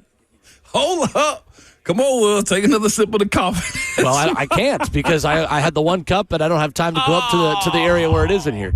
My mistake. Yes, no, 28 years old. I had that in our notes too, by the way, and then I just looked up to double check a second ago. I was like, wait a minute, that doesn't look right. That's not the same face. And there you go, obviously. So, yeah, you're right. No, he's 28, 6'5", 6'5" center. Fits the center that Dable had last year with the Giants. John Michael Schmitz, right? Okay. I'm siding there more than anything. He's nasty. He's big. He loves his teammates. You look at his tape. He's finishing guys all over and starting fights as well. It's probably going to be a couple of fines. But I look at this group and what I think they're trying to do for him. One, with both of the guys you brought up, they both protected for mobile quarterbacks. They've been in offenses that go side to side with the mobility of the guys. So each one of these dudes that you've mentioned so far will match what the offense that it seemed like Dable's going to be running with Connor McGovern and also Tyler Linderbaum. They get in space well. Right. Third option, former Vol, Cade Mays. Carolina Panthers. 26 years old, 2 penalties in 726 offensive snaps played and 0 sacks allowed this past season. Yeah, he's growing as a player. It's just that, again, big old center, 6'6", 6'5", whichever his height is. The amount of experience, I think, is where you got to start questioning. He's going to be cheaper. I do know that. Right. But the amount of experience, do you want him to be here at 26 years old and be older and grow into this role with Cam? It could be fascinating. He's the one I think you can project, although with no real experience under his belt, like long-term experience, that you can say, can you trust the evaluation that he'll grow into a better player as he gets into years 4, 5, 6, 7, 8, 9? Right. Michael on YouTube says, Will's plan A are just guys who won't touch the market. LOL. Yeah, welcome to free agency. That's how this works, right? Like you have your free agent board set up with the expectation that, all right, like most of these guys that are number 1 probably won't make it to us, but you better be ready if they do because there are still difference makers out there. You just got to go get them. You got the money to go spend. I hate when you make sense sometimes. Thank you. Does that make sense to you? Thank you. Question Because tell me after the break. I want you to tell me after the break where I made sense and where I may have persuaded you. 615-737-1045. We'll do that next.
Wrapping up the first half of the show on your Thursday morning, Ramon and Will from the NFL Combine in Indianapolis. Ramon, before the break, you told me you were annoyed that I was making sense. Where did I make sense to you? On Cade Mays. For this reason, because it makes all the sense in the world with what you said and how you got to Cade Mays.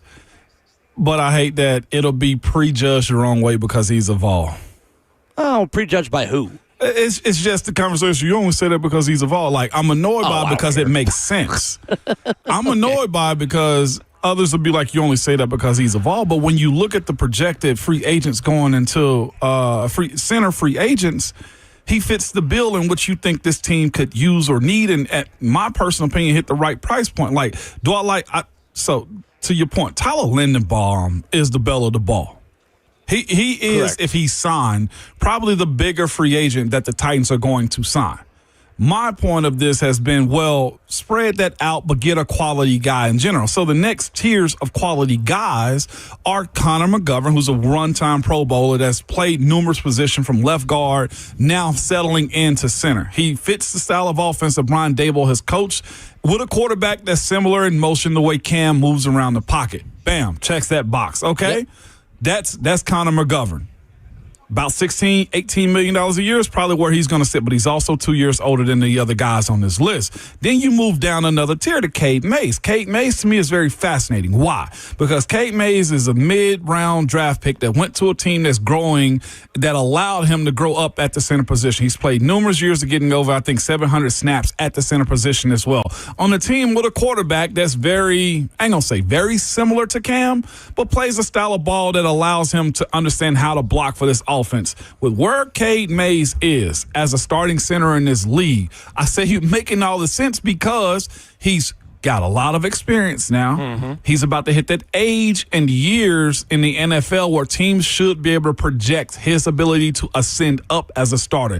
Again, years 5, 6, 7, 8, and 9 is where Cays is going. Yeah, and NFL.com, Ramon, ranked the top 101 free agents that are available. Greg Rosenthal did this this week, and Tyler Linderbaum was number 4. Connor McGovern was the second highest center, who is ranked at number 26. And the third highest center is Cade Mays, ranked at number 41. And they write about him, there is a center shortage in the NFL. Yeah. And Mays drew praise as a fill-in starter in 2025.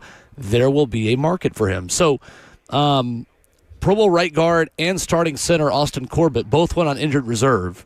And Cade Mays and Chandler Zavala had to come in for Carolina, and they immediately turned around. They scored 44 points, and they beat Atlanta in the first game that they had to play together. That wasn't the 44-point game. But still, like this was an offense that then had over 100 yards and on the ground and was able to win with Cade Mays coming in. Like, the guy was on a playoff team this past season. It has nothing to do with where he went to college. It has to do with the fact that it's hard to find a good center right now, and he's one of them. He is. That's where you're at this point, and you need one. And, Ramon, you're probably not going to use premium draft capital on one this offseason and turn right around and start a rookie. Yes. At the center position. Connor Lew is widely regarded as the top center on the board from Auburn, tore his ACL. Yes. So, again, you've got another ACL injury and a guy getting healthy who would be the best probably option. Jake Slaughter's in there as well. Another SEC guy at center. I mean, there are decent guys you can go get, and maybe Jackson Slater kicks inside. That'd be the in-house option. What do you think about Corey Levin, Ramon, and his role with the team moving forward? Because his one start against the Cleveland Browns this past season was the Titans' the best the Titans' run game looked all season. What the way I look at it is he'd be a one-year bridge again. He's a depth guy. I think he's very steady whenever you ask him to do his job. Like, he, to me, is what you would call a quality backup. Do I know or trust that he can start 17 games in a season, plus training camp, plus playoffs if you make it as well? He's yet to do those types of things. I think he's great in the spell. You know what I always say, man? Everybody usually loves the backup until they got to start for a long period of time. He's not undersized, but he's He's a guy that you say getting into his 30s, how is he going to hand up with how demanding this team can be as far as running the football, protecting Cam, and whatnot as well. Backups are fine until you see what they are as full-time starters, and we hadn't seen that from Core. Sure. Yeah. Sean Ryan, another guy that I think will be discussed, 6'5" center from the Green Bay Packers who is 25 years old and hitting the market this offseason as well. He's the only other center, Ramon, that this NFL.com list has ranked in the top 101 free agents this offseason. So there are 4 players in the top 101 free agents who are centers, who are available. Tyler Linderbaum, Connor McGovern, Cade Mays, and Sean Ryan, who was PFF's 40th ranked pass blocking center last year out of 40 centers that were graded. I peeped. Sean Ryan. Saints, you say, for him? Packers. Yeah, that's right. Packers. I'm shocked that these starter caliber centers on these teams that have opportunities to go deeper in the playoffs are letting them ride right now. What do you mean by letting them ride? By hitting the market. There's not many of them hitting the market. Yeah, I know, but it's just like Linderbaum's the only elite one that is. Like, to me, it's more there's a shortage. Like what they wrote about, Greg Rosenthal wrote about that. There's a center shortage right now. The market's a little inflated for the guys that are available. Wow, what a time to be alive! You got to hit the market at the right time. Sometimes. Well, and to your point, 2 of those guys you just mentioned are both backups who filled in last year and are now earning starting roles. So you're only seeing 2 starting centers out of the top 101 free agents hit the market. The other 2 are projectable type talents. We got Interesting. K, of that group, if I'm trying to build a team, K fits the bill more than almost any of them. Okay. We'll talk more about that as the show continues. 615-737-1045. If you want to get in on the discussion, Amy Wells will stop by coming up in 20 minutes. It is incredible, Ramon. It's like she was listening to the show after you said, you need more coffee. I said, I can't move because that's too far a walk away. She texted me instantly, said, do you need coffee? So maybe she was listening. That's why. But Amy Wells, reinforcements coming up here from Indy. Mike Borgazzi talked about scouting wide receivers yesterday. You'll hear what he had to say coming up next.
8:02, good morning, live from the Circus Sports at the Mint Kentucky Downs studio. I'm Justin Hawkins. The Titans are releasing two players in starting center Lloyd Cushenberry and starting safety Xavier Woods. Cushenberry signed a 4-year, $50 million deal back in 2024, suffered an Achilles tear 9 games into that season, and this year Cushenberry was due $8 million, but is reportedly being released due to a failed physical, and the move saves the Titans $3.4 million in salary cap this season. Now quarterback Cam Ward will have a new center in 2026. For Xavier Woods, he signed a 2-year, $8 million deal last offseason. That move saves the Titans $3.8 million this year. He played in 11 games last season and recorded 2 interceptions as well as a sack. In Vols news at the NFL Combine, per Jordan Reed of ESPN this morning, Tennessee cornerback Germad McCoy will not work out or participate in position drills this week. McCoy suffered an ACL tear in January of last season. In men's college hoops, last night, Vanderbilt, after losing 2 straight, beat Georgia 88-80 in Nashville at Memorial Gym. Guard Tyler Tanner had 17 points, 6 rebounds, and 5 assists for the Doors in the win. For all your foundation repair and waterproof needs, you got to go to USSTN.com. Breaking news at once on your home for the Titans and Vols. This is 104.5 The Zone.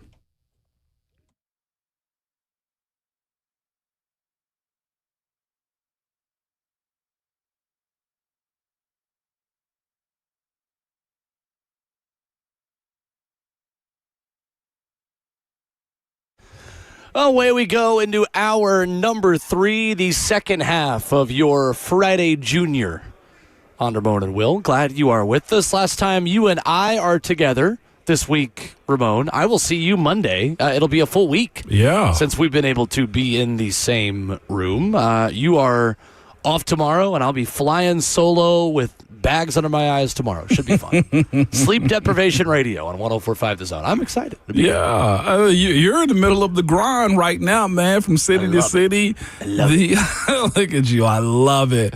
I had somebody ask me yesterday, are you just as busy? It's like, oh, no, I'm not. I was like, well, yes, I am, because I started thinking about March, and then April, the spring game comes up, and then we're in the middle of OTAs and minicamp again. That's right. It happens very quickly, doesn't it? Here's a tease for tomorrow morning, Ramon. Something we will talk about, or I will talk about tomorrow with the people. I feel like I've got the pick for the Titans at 4. That's all I'll say. Oh! I feel like I've made my decision on who I want the Tennessee Titans to select with the number 4 overall pick. Okay, you know how I do in these type of situations. Coming up tomorrow on Ramon and Will. I'm with you, and I'll be listening as I drive up to Knoxville, man. But what I want to know is, was it something you heard, something you saw? Don't give the answer. All of the above. Okay. It's everything that I've consumed this week has led me to one prospect. All right, then. As the favorite, as the leader in the clubhouse, is the one that I would pick today if I had the opportunity to. So that's tomorrow morning. It's fascinating. So you speak about that type of stuff, prospects and stuff. We had a listener, a follower, a watcher of ours on YouTube, Duck. On our YouTube was just asking, like, who are some of we were talking about Cade Mays in that last segment. Who are some of the Tennessee offensive linemen that, the UT has pushed out? And I actually went and did a small dive, not a deep dive, Will, into the guys that have come out of the University of Tennessee that go to the league. And I made a list. I put it in our YouTube chat, and I was just like, you know what? I'm really, as far as professionally, I'm going to toot my own horn for a second. I'm in an elite group, Will, is all I just want to say. Absolutely you are. I didn't get the All-American. I got an All-SEC second team, and I got freshmen as well. But I was just thinking to myself, like, would I have wanted my face up on that All-American wall at Tennessee? Yeah. Would I like to have been drafted? Yes. But as far as pros that have represented the University of Tennessee and did it at an extent that I and others did, I'm going to toot my horn a little bit. Toot, toot. I'm in an elite class with these guys, is all I'm saying. I got the list. It's pretty cool list of guys that have went on. And there are others that are coming behind, but Scott Wells, shout out to him. I know he coached at Brentwood Academy for a while. Played there. Yeah, he did. That's right. Mm-hmm. Yep. Chad Clifton, legend. Anthony Herrera, I remember him coming out. He came back and showed a lot of love with Minnesota Viking.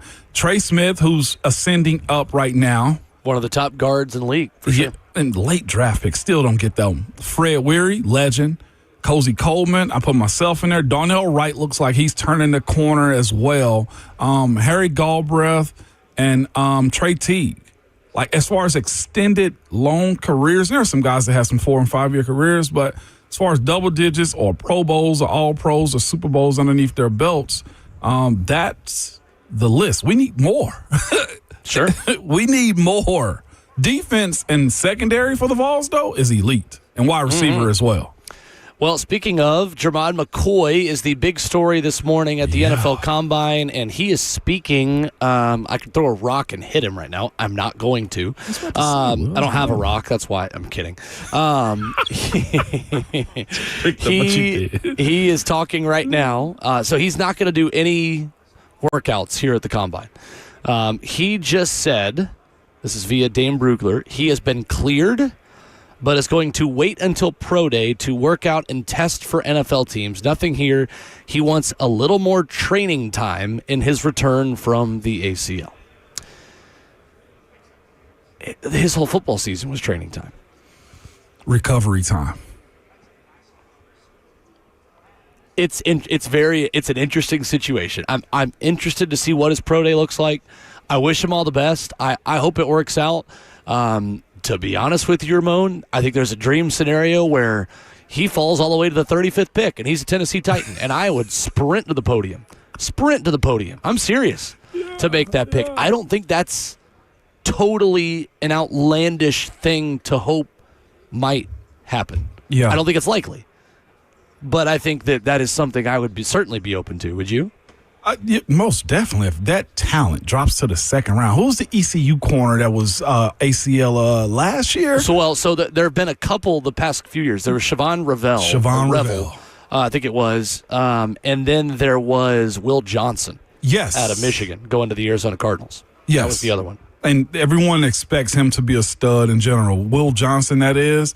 But to your point of that talent of Germad McCoy, one of those types of guys fall to the second round, you're most definitely sprinting to the podium. So I asked a buddy of mine, I actually text a few people about the Germad McCoy decision. And they was just like, I think he should do something, which both of you and me both are on that same boat. He should do something.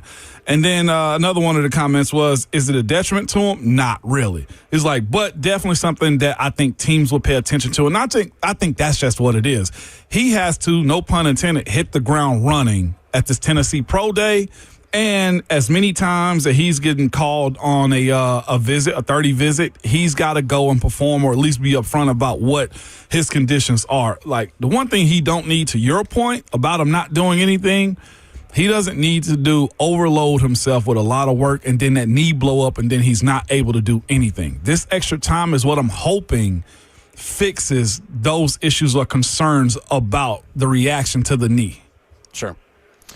Brian Dable and his offense needs some receivers, Ramon.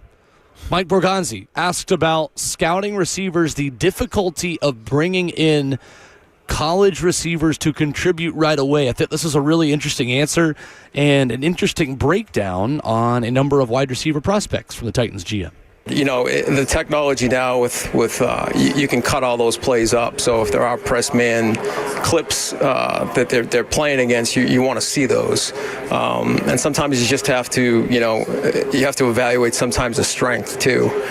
If they're not getting a lot of press coverage, how are they the top of routes and bump and run coverage, and you try to, evaluate their strength levels that way. But it certainly is a challenge sometimes when there's so much off-man coverage, and because that's a big part of the NFL. I think that's the biggest adjustment for these receivers coming out is facing man coverage, especially press man coverage, and getting off the line of scrimmage.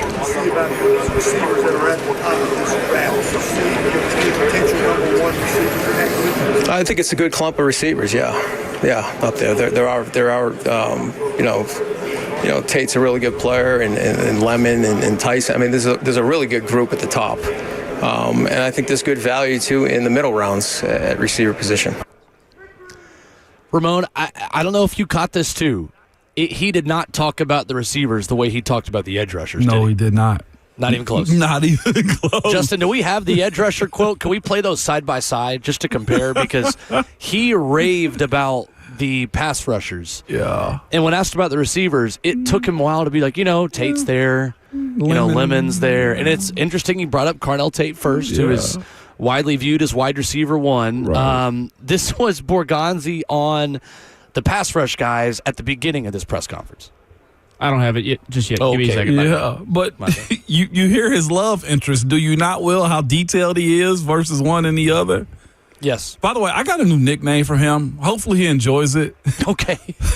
Every time he's at the mic, and y'all let me know if I'm huffing and puffing on the mic as well, but he is a wheezer. His new nickname is Wheezy. Because you hear him breathing the entire time he's on air, man. They got to give him a boom or something over his mic. I think some of that is just the way the microphone is set up here. It's like very hot. Yeah. The way all these podiums were set up. I don't know. I heard it when he did a presser here in Nashville. Okay. He is, I'm calling him Wheezy from here on out, man. This was Borgonzi talking about edge rushers yesterday. Yeah, you're right. They bring a little bit of different flavor, all three of them. Bane is more of a big end power player that can kick down inside a little bit. Bailey has the speed off the edge, impressive. He's got some length. And then Arvell has played everywhere. He's played off the ball, he's played on the line of scrimmage. Another guy that has length. He's got some snap in his hips. So all three of those guys are impressive. And that is night and day difference for the way he talked about the wide receivers. Night and day difference. And I don't hate it. Like I genuinely believe that I think the edges made a strong impression, and I think there's value maybe on day 2 at wide receiver, but I think that is a funny juxtaposition, Ramon. Maybe it's all lies and smokescreen and misleading. Very much in the realm of possibility, but funny to me nonetheless. No doubt about it, man. He's got a plan for what he think of edge at wide receiver. Yes. He's just like, we got time. That's pretty much what I heard. We got time. Tate's pretty good, like Lemon's good. It's like, but Ruben Bane Jr. is a man on a I don't know. Obviously I'm exaggerating for dramatic effect. You know me. But again, funny.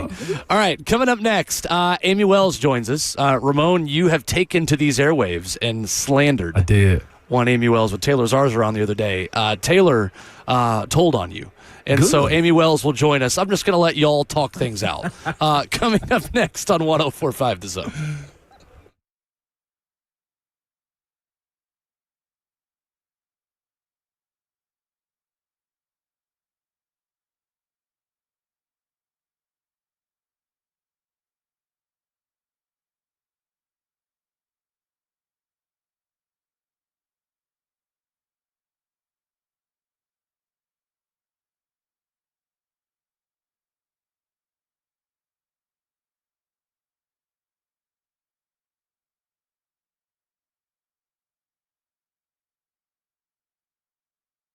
What's up? It's Will Bowling. Are you dealing with flickering lights, faulty outlets, or a circuit that won't stay on at home? Well, Lee Company has your back. Lee Company's award-winning team of electricians handles it all. From routine repairs and fixture upgrades to whole home generators, available 24/7. Keep your home efficient and safe by contacting Lee Company online at leecompany.com. That's leecompany.com for professional electrical service from the team of pros at Lee Company that have over 80 years of experience. Lee Company has been trusted in Middle Tennessee since 1944. They're available 24/7 with over 1,800 team members. Get the very best players on your team today by contacting Lee Company. Online at leecompany.com. That's Lee Company. All you need.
Ramona Will continues on 104.5 The Zone from Indianapolis here in hour number 3 with Ramon Foster back in Nashville. I'm Will Bowling, pleased to be joined by our very good friend from the Tennessee Titans and Titans Radio, Amy Wells, kind enough to join us at the table. Good morning. Welcome. Good morning. I appreciate you guys having me on. I even brought Will coffee. Yes. I didn't know he was a captive, but I brought him coffee so that maybe he will invite me back on the show. Yeah. Because my friends get to be on the show. Wow. Ramon talks trash on the show.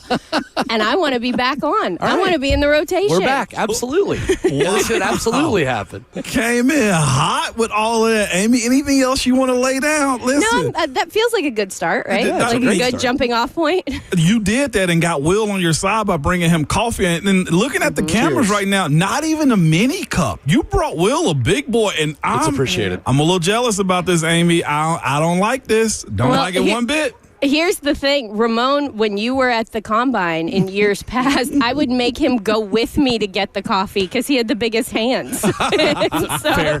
he That's could a carry plus more trait. stuff. Plus trait for Ramon Foster see? at the NFL Combine. I had why? to bring him with me. See what I'm saying? Like the measurements of everything happen there. That's why I don't go to bars, because like, hey, big fella, come with me to come get drinks. No, Yeah. I'm not. I'm sitting in the back. Okay, only Amy can get me to do that. You love a chair at a bar. I do, Hey. or a wall. I think that's great. Yeah. You need home base. You do. Place to sit. Y'all can come to me. No doubt about it. Look at Amy up here just buying Will. I love it. No, I was already here. I was already already. bought. We were already scheduled for this. What have you taken away, Amy, from this process and from a week that has included a lot of interviews, a lot of OTPs, and a lot of good content that's on the way? You know, the Combine changes a little bit every year. Like, there's always something different. And this year, I've noticed that the attendance is changing so much just across the league. So coaches and scouts and general managers are approaching this a little bit different just because there's so much technology available now.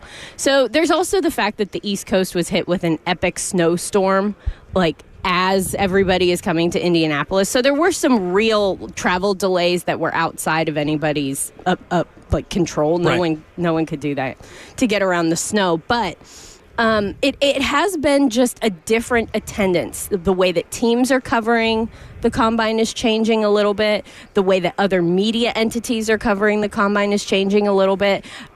We've seen some lean into coverage. We've seen some pull back coverage. It's just been interesting to see how all of that has changed. Now, for the Tennessee Titans specifically, having the opportunity to talk to Mike Borgonzi and Robert Saleh was awesome. And it was a really good chance to get them in a different environment. Obviously, we're a little bit more familiar with Borgo because he's been here a little bit longer, but see them in a different place, have some conversations, talk to them about what it is they're doing, what they're working on, what their approach is to the NFL draft was very interesting. And so it's been really good to get to know these people that we are going to be working with and really start to understand what makes them tick. And this was a good first chance to do that. From introductory press conference day to now, what is the biggest thing you feel like you have learned about Robert Saleh? Robert Saleh is a very intentional human. And I think that's what I've taken away from every conversation I've had, every time I've heard him talk, whether it's about the staff that he assembled, the way that he's approaching the roster, the way that he's designing the program that football is going to be doing, whether the offseason, regular season, everything he's doing with such intentionality. There's no, like, we're just going to try this and see if it works. It's, I want to do this because I'm trying to accomplish this thing. I want to do this because I'm trying to accomplish that goal. And I think that just laser focus and real attention to detail in each individual step is really going to be something that's good for this team, that especially with a team that's so young, not only just saying, hey, we need you to do this because we want you to do it, but we need you to do this step because this step impacts this step, which impacts this step. Being able to lay it out for a team, I think, is really important, especially when it's guys who are still learning how to do this thing. I mean, the foundation of this team is only going to be in their second year. That's fascinating. We're talking about Amy Wells this morning of Titans Radio, also now known as the expedition driver to Indianapolis and coffee getter for Will Bowling. All right. I wear many hats. Amy, you've been around or been able to be around these coaches a good bit and probably see some of the players around the building as well. When change happens, a lot of shifts happen as well, but one of them has to remain the same, and that's the players. How have the players needed this from Robert Saleh and Mike Bergonzi being more present now, and Brian Dable and Gus Bradley? Like, there's a lot of experience, Amy, that's in this, and this is a young team. A lot of spots got to be filled too. And in your opinion, how have they needed this? You know, I think that having the leadership that isn't going to be surprised by anything. There's nothing that between Robert Saleh, Gus Bradley, Brian Dable, between the three of those guys, and I'll even throw Bones Fossil in there too, because he's got a tremendous amount of experience and he's been interim head coach. All of those guys have seen every kooky thing that can possibly happen in the National Football League. They have lived so much football life at a really, really, really high level. And I think that having that, guys, this is going to be fine. We're going to be okay. We can get through this. We know how to adjust for this. We understand how to do this. It's a different type of leadership. And I am not saying a bad thing about any of the leaders that we've had for the Tennessee Titans, because everybody has their own flavor, their own style. And a lot of times that's what's needed at the moment. For a group that's so young, having such confident leaders who know what to do, who are happy with the roles that they're in and the way that they're going to jive together, but being able to help out and provide that experience and that knowledge, I think is going to be so good for this football team to be able to lead them through times when things get kind of bizarre. And it happens every football season. There's adversity, and it's always something weird. It's either injuries or it's a crazy circumstance. Who knows? I mean, we all lived through COVID. There were bananas years, and having a staff that's made up of so many different people who are like, I know this is strange, but we can figure it out. We know that you're exhausted. We can help you with that. We know that you're dealing with this injury. We can deal with this. From a roster standpoint, we can make all of this work. I've had to do it before. There's something very encouraging about that leadership style. Just on another housekeeping side of things too, are you excited, Amy, or can you tell us the full unveiling of the jerseys that's supposed to be released on March 12th? Can I trap you there? Ramon, have you ever trapped me in anything ever in your whole life? No, I just tried to do it publicly. A single time. Have you ever? No, I have not. I just wanted to know, do you get as excited about this change as everybody else? Because it is a huge event, and I see people are constantly talking about it. There's so many mock-ups of this change. And there's a lot of change, Amy, that's happening, too, with the stadium, jerseys, team.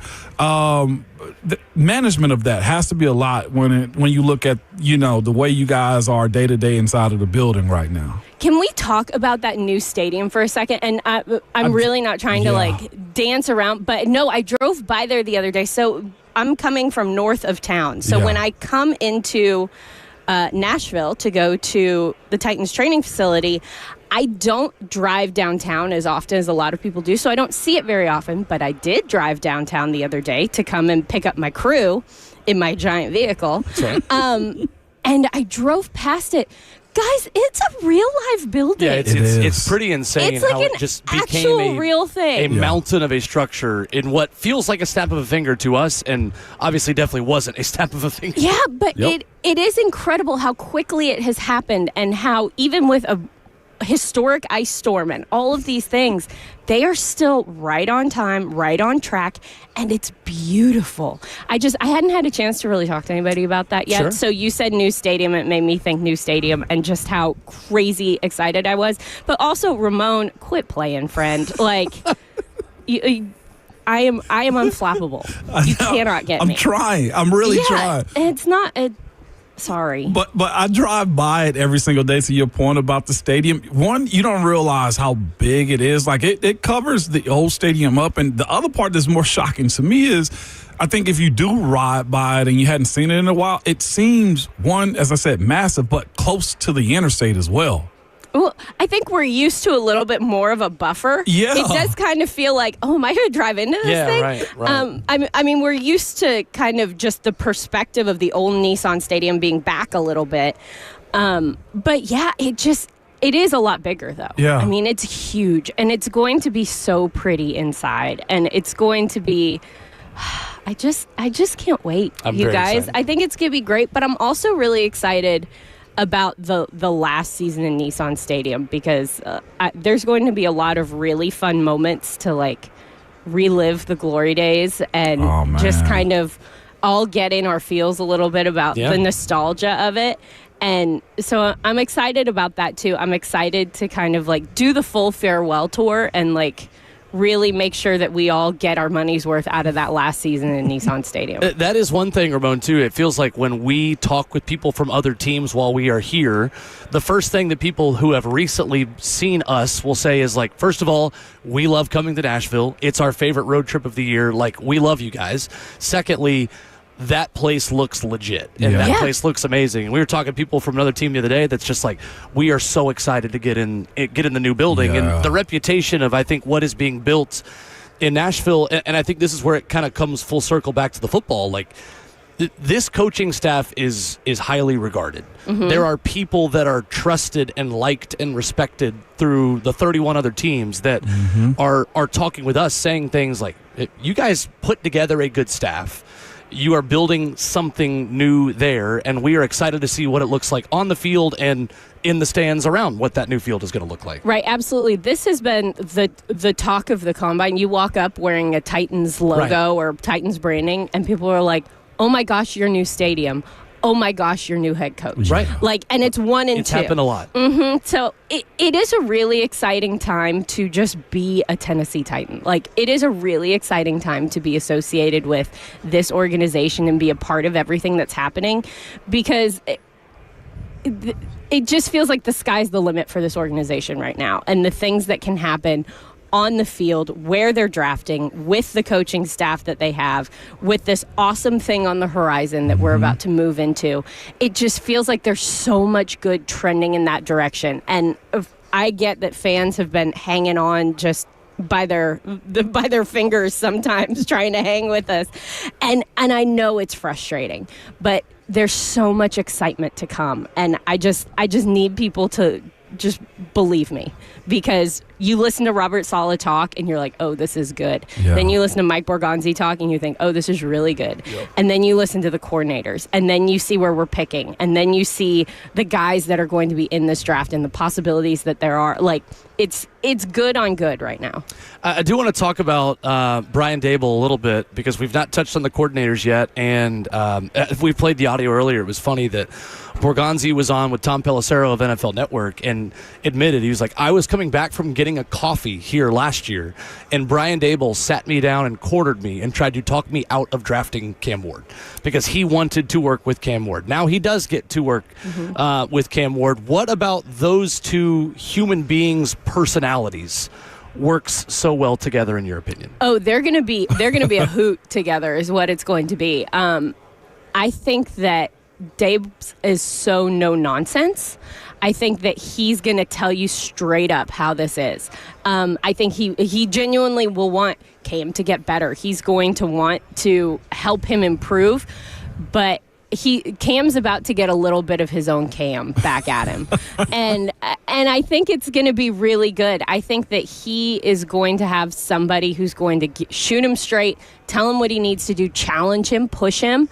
And I think that's going to be a really exciting thing for the offense as a whole, because, I mean, we saw Cam all season. Like, I mean, he's just going to tell you what's up. Like, that's just what you're going to get with the Cam Ward experience. And he cares, and he's so passionate, and the way that he tries to level up the people around him is to tell him what's up. And so now I think having a head coach, or not a head coach, an offensive coordinator, excuse me, who will do that same thing, and the head coach, really. And I said it, and I corrected it, but I was right. Like, they are all going to be giving it to him in the way that he gives it to other people. Right. And I think that that's something he's going to respond well to. I think it's probably going to frustrate him But I think frustrating people is good, especially when you're making the jump from your rookie year to your second year.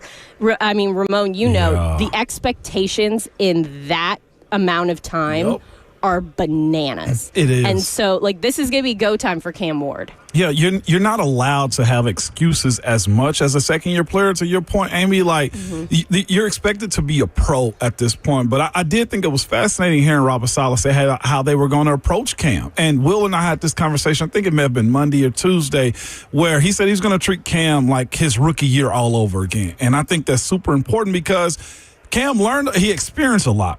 What he learned, the coaches, I guess, determined that moving forward. And to your point about, treating him like a rookie again, starting with the gloves on, moving forward, the back and forth of what I think Cam is going to want to do, thinking that he has, the answers to where Brian Dable's probably going to have to tell him, no, we're doing it this way. It's going to be fascinating to watch in real time because Cam's been able to do him as far as the way he make plays and what he does with his arms and, how he, likes the broken plays. I do wonder, Amy, to your point, how that back and forth is going to happen with him and Dable to be like, no, stay in the pocket. You can't go do these things because you still got training wheels on.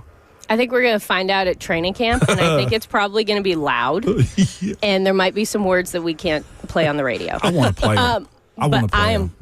I'm here for it. Yeah. We cannot play those words. But really, I think training camp is going to be a really fun time. Yeah. And I also realize it's February and I'm talking about camp already. But I think that's when we're going to start to see, we'll see a little bit of it for OTAs. We'll see a little bit of it when everyone's in for mandatory mini camp and those things.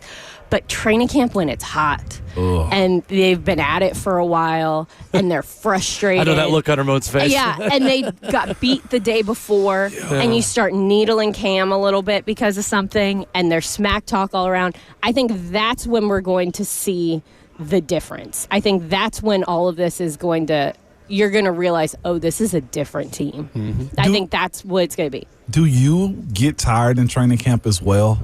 End it. Do you hit that point as well? Yeah. Well, yeah, but I don't feel like I can talk to the big guy who had to physically hit humans every day for hours and be like, yeah, I'm really tired. Different kind of tired. I'm so sleepy. It's pretty hot out here. Yes, I don't want to be that little person. Voice. Yeah. I don't but it is a grind for us too. It is. Think of us little people. Training camp is one of those things where it's coming and you just have to put your head down and get through it. You just have to survive it.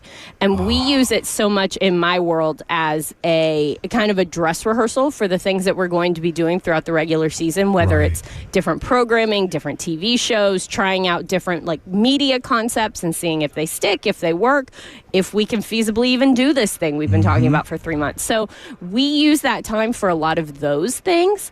And so you feel like your head is spinning a lot during that time because you're trying to try a lot of things and you're hot and you've been at practice for 15 days in a row and you're just trying to keep everything straight and learn everybody's name and numbers. And there's 300 football players on the field and 300. There's a lot. I mean, there's just football players everywhere. And then there's travel involved. So it is hard. But not as hard as it is for the guys who are actually playing. And I recognize that, and I would like for you to clip this and save it for July. We will. Thanks. We can absolutely do that. Amy Wells joining us from the table this morning. Appreciate you. Thanks for coming by. Thanks for having me. I'm happy to buy you a coffee anytime. Thank you. Wow. Yeah. Thanks for being nice on air. When you threaten me off air, it's okay. I would buy you coffee too, Ramon. And then you pour it out soon as you bring it up to me. Ridiculous. I would make you come down to the car and get it. Yes, that's right. Coming up, we wrap up hour 3. More Ramon and Will coming up next.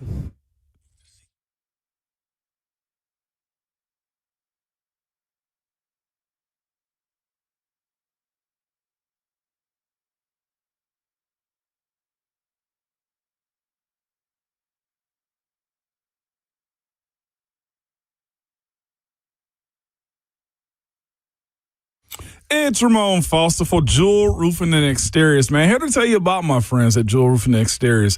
They are a trusted, family-owned Middle Tennessee company that's been serving from Clarksville to Murfreesboro for over 25 years. And I do mean family-owned, man. I can name you the family right now. It's just Robbie Van Norman and his crew.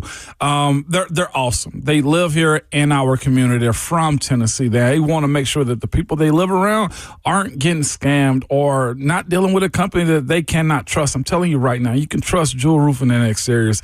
They stand out by building relationships, first and foremost, and earning trust through referrals, never through those high-pressure tactics or door knocking or storm chasing at all. They don't believe in that. And you know what I mean by that. As soon as a catastrophe happened here in Middle Tennessee, you have these people coming around, these outside companies that are knocking on your door, trying to service your home and get you to file an insurance claim so that they can get paid and not really do quality work. Well, I've had some work done by Jewel Roofing and Exteriors on my roof, and it's been good. No issues whatsoever.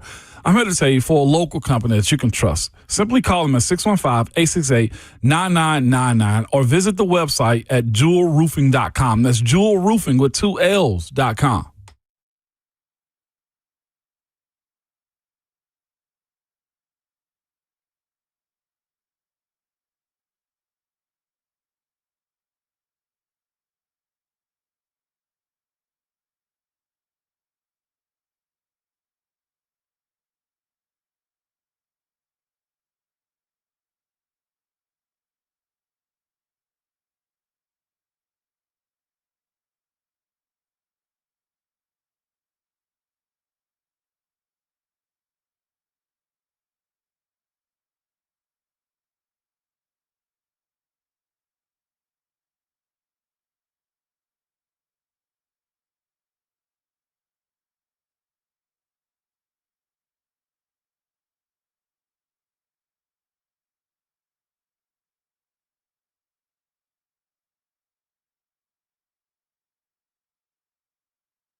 Wrapping up hour 3 this morning on Ramon and Will with another hour still to come from Indianapolis before I hit the road and head back to the beautiful Music City. How's it been over there, Ramon? You getting lonely in the studio, just hanging out there by yourself? It's quiet. It's lightly different. I don't want to call it weird, but because I'm looking at the camera, which we're streaming off of, but also trying to make sure I see the monitor that you're on so that I can make eye contact and look at our signals that we give one another. That's just the only adjustment, to be quite honest with you. I'm glad your internet has worked a whole lot better than mine have when I'm out. I don't know what's the difference. Man, well, this morning I was a bit concerned because I was one of maybe 5 people in this building. Yeah. Not building, that's not true. It's a very big building and meeting started early. I was one of 5 people in this room, and we had some connectivity issues this morning. You watch Parks and Rec, Ramon? Love Parks and Rec. It's like when Andy goes to the computer and Leslie has all these symptoms. Leslie, obviously being Amy Poehler's character, is like really sick, and he goes up to the computer, says, "Leslie, it says here on WebMD that your symptoms are a product of web connectivity issues." Yeah, that is what I felt like this morning. My thoughts on Lloyd Cushenberry is that web connectivity issues. Well, I know exactly what you mean, man. Other part I have to ask you too, as far as your walk over from the hotel to the convention center. Hit me. What other I guess conventions are going on? Because last year I felt like there. Good question. Yes. Yeah. So there's like a health and safety thing going on. Yep. And then there's like a cardboard cutout of Pope Leo that is down the hall. Really? I hear he's a really good papal person. Doo-doo. Let that one breathe for a minute. I got you so much. No, those are the 2 I can tell. That is the crazy thing, is that not only is the NFL Combine happening in this building, but other conventions are happening at the same time in the same building. That's how big the building is. It really is. The health and safety one was quite hilarious because I walked by one morning thinking to myself, oh, look at the NFL. They got a lot going on. Like, no, we're just a part of their party right now. And it's a big convention, too. They've had it every year that I've been there. I wonder if they really time it up to be during the NFL Combine. Potentially. Yeah, I can see that happening. Makes sense. But no, this event never needs to move. I'm going to use this as my opportunity today, as I've used every day here on this show, Ramon, that we've done it from Indy. I've been outside twice in the time that I've been here, and we got here Monday night. So, I love I'm fascinated by the walkways that are elevated above the sidewalks and above the roads. It's very fun. Our teammate here, Big Boss Bert, is walking around interviewing guys. He ended up asking Colton Hood a question about the differences. We've got that audio. Did you know that? No, Were you setting up the audio? I was not setting it up. Like you and I we're on the same wavelength from miles apart. You and me. We're right in sync. Because I just sent this to Justin to play right now. Colton Hood, Tennessee corner, talking about the differences between a Deion Sanders coached program and a Josh Heupel coached program. I won't really get into the differences. I would say, like, at Tennessee, Coach Heupel he definitely cared about his players, so he definitely, did the best to keep us healthy and, get us to Saturday. So, he did a great job with that, and, he's just a great coach, players coach, so I love Coach Heupel for sure. That's a little interesting, isn't it? It was. He did the best he could to keep us healthy. Yeah.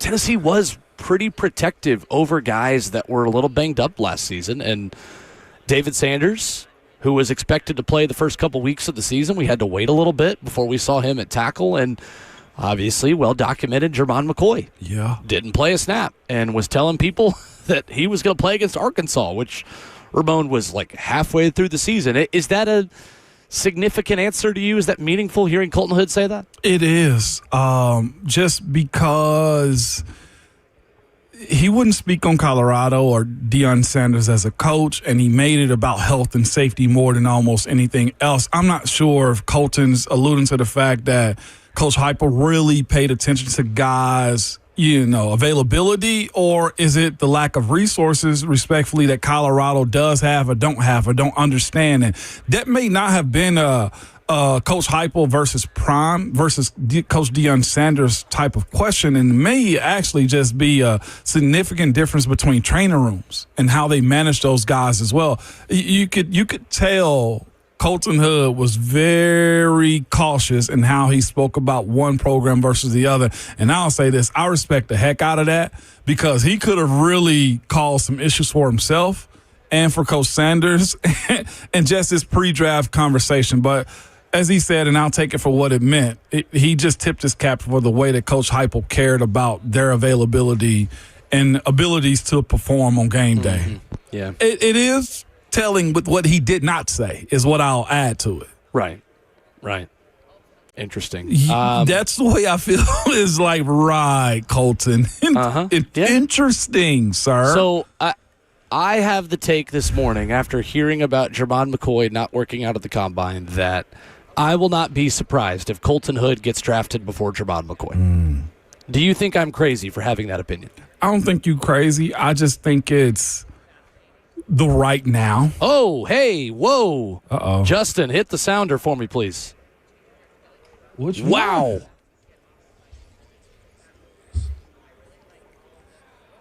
What did I miss? The Tennessee Titans have made a trade this morning. According to NFL insider Tom Pelissero, the Titans have agreed to trade nose tackle T'Vondre Sweat to the New York Jets for defensive end Jermaine Johnson. Wow. T'Vondre Sweat's time as a Tennessee Titan is over.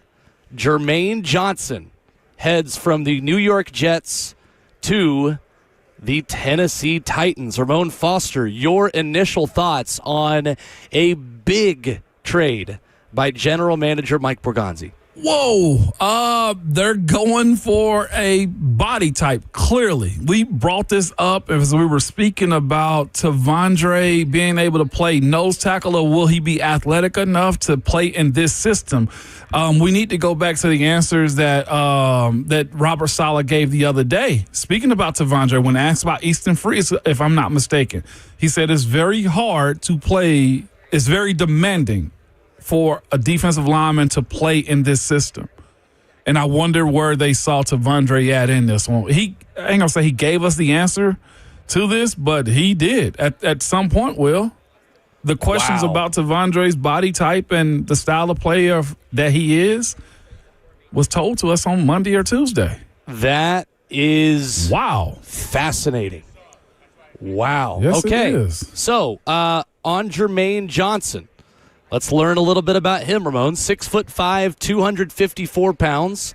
He was drafted by the New York Jets in the first round of the 2022 NFL Draft. He just turned 27 years old back in January, and he was a Pro Bowl defensive end in 2023 for the New York Jets with 7.5 sacks. He only played 2 games in 2024. He played in 14 games in 2025 and had 3 sacks in that season. In 4 seasons with the New York Jets, Jermaine Johnson has 13 quarterback sacks. Wow. Jeez. That's really interesting. All right, so let's react to this. Okay. Open phone, 615-737-1045. I like it a lot. I'm going to tell you why coming up next. Ramon and Will, Hour 4. Coming up, reacting to the big news. T'Vondre Sweat traded for Jets defensive end Jermaine Johnson. More on that coming up next.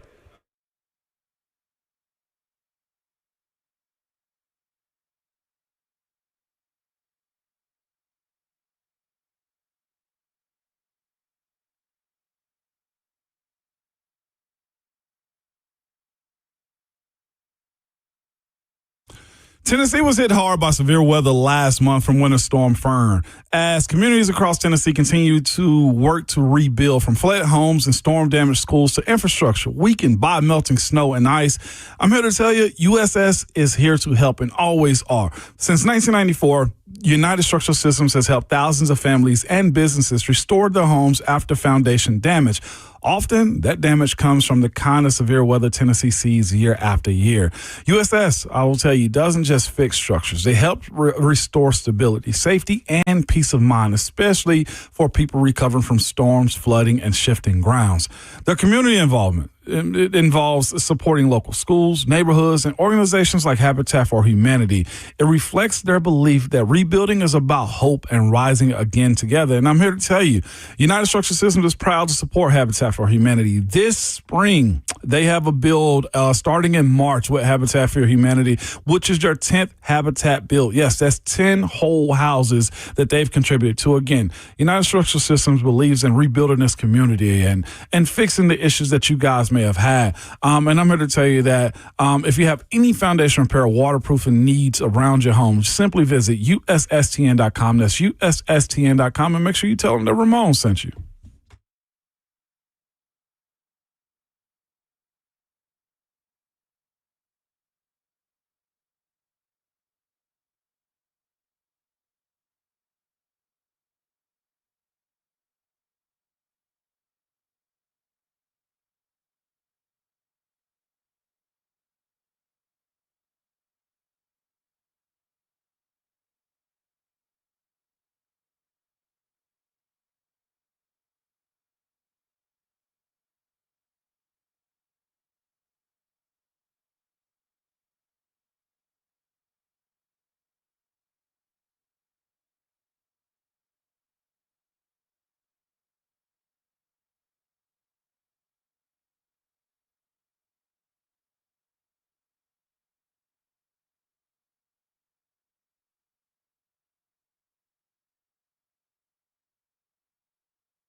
Just before 9:03, good morning, live from the Circus Sports at the Mid-Kentucky Downs studio. I'm Justin Hawkins. Breaking Titans news just moments ago. The Titans have traded defensive tackle T'Vondre Sweat to the New York Jets for defensive end Jermaine Johnson in a straight-up player-for-player trade, first reported by Tom Pelissero.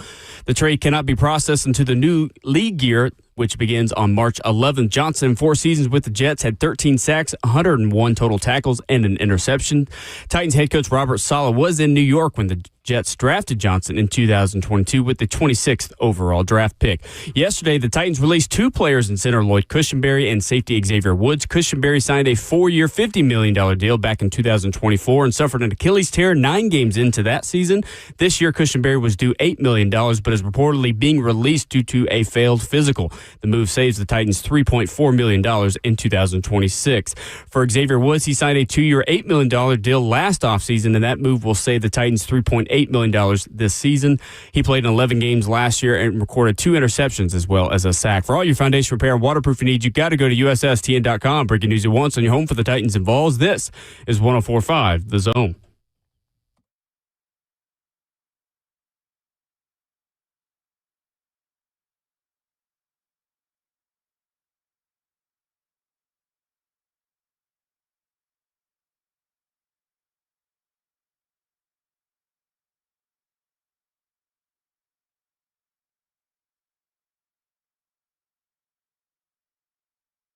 Breaking news to begin the 4th and final hour of Ramon and Will, live from the NFL Combine in Indianapolis. The Tennessee Titans are sending T'Vondre Sweat to the New York Jets in exchange for 27-year-old edge rusher Jermaine Johnson. 615-737-1045 is our number. We've got Ryan Roberts of A to Z Sports, draft expert, coming up here in 15 minutes. We'll get his thoughts on the trade and Ramon, what this could mean for the Titans in the NFL draft as well. I like this move because you get a proven commodity back in return. And that, I think, is what is so substantial about the decision to move on from Sweat being one choice, but the decision to do so with proven production in exchange, I think, being the better choice. You are relying on the right edge rusher falling to you with the 4th overall pick if you simply replace some of the pass rush production and replace player for value in being able to use that 4th overall pick. Robert Saleh has already worked with Jermaine Johnson, and according to Connor Hughes, Ramon, this morning on Twitter, beat writer covering the New York Jets for SNY, the 49ers offered the Jets a 3rd-round pick for Jermaine Johnson at the deadline last year. The Jets wanted a 2nd-round pick.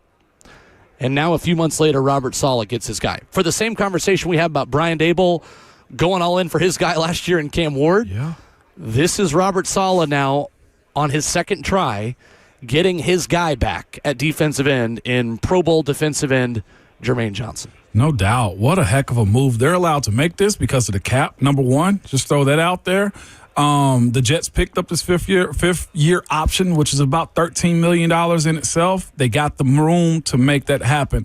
I think this also proves the initial conversation that we were talking about when it comes down to the type of players that Robert Saleh and this defense want. And Gus Bradley, the same exact way. Like, they want long, lean, high-motor guys. And I thought there was a way, and I'll say this too, Robert Saleh pulled a good old bait and switch, and as far as speaking very high of T'Vondre Sweat and what he's capable of doing. But those dudes that he look like the guys that he's had in the past. When we look at Jermaine Johnson, just face value. You know, the first thing I said when looking at his tape, the Forrest Buckner. I mean, size, motor, going from a 7-9 technique to a 3 technique, he's very capable of. He's relentless in his rush. He's a big body guy. And again, he's a problem for dudes that are trying to just sit back on him as far as the tackles that he's faced. He's a run through your face type of guy. And he's got a motor like an inside linebacker, if that makes sense to you. Jermaine Johnson, 6'5", 254, 27 years old, 13 sacks in 4 seasons. He tore his Achilles against the Titans in Week 2 in 2024. That held him to only playing twice in 2024. He had 3 sacks last season for the New York Jets in 14 games.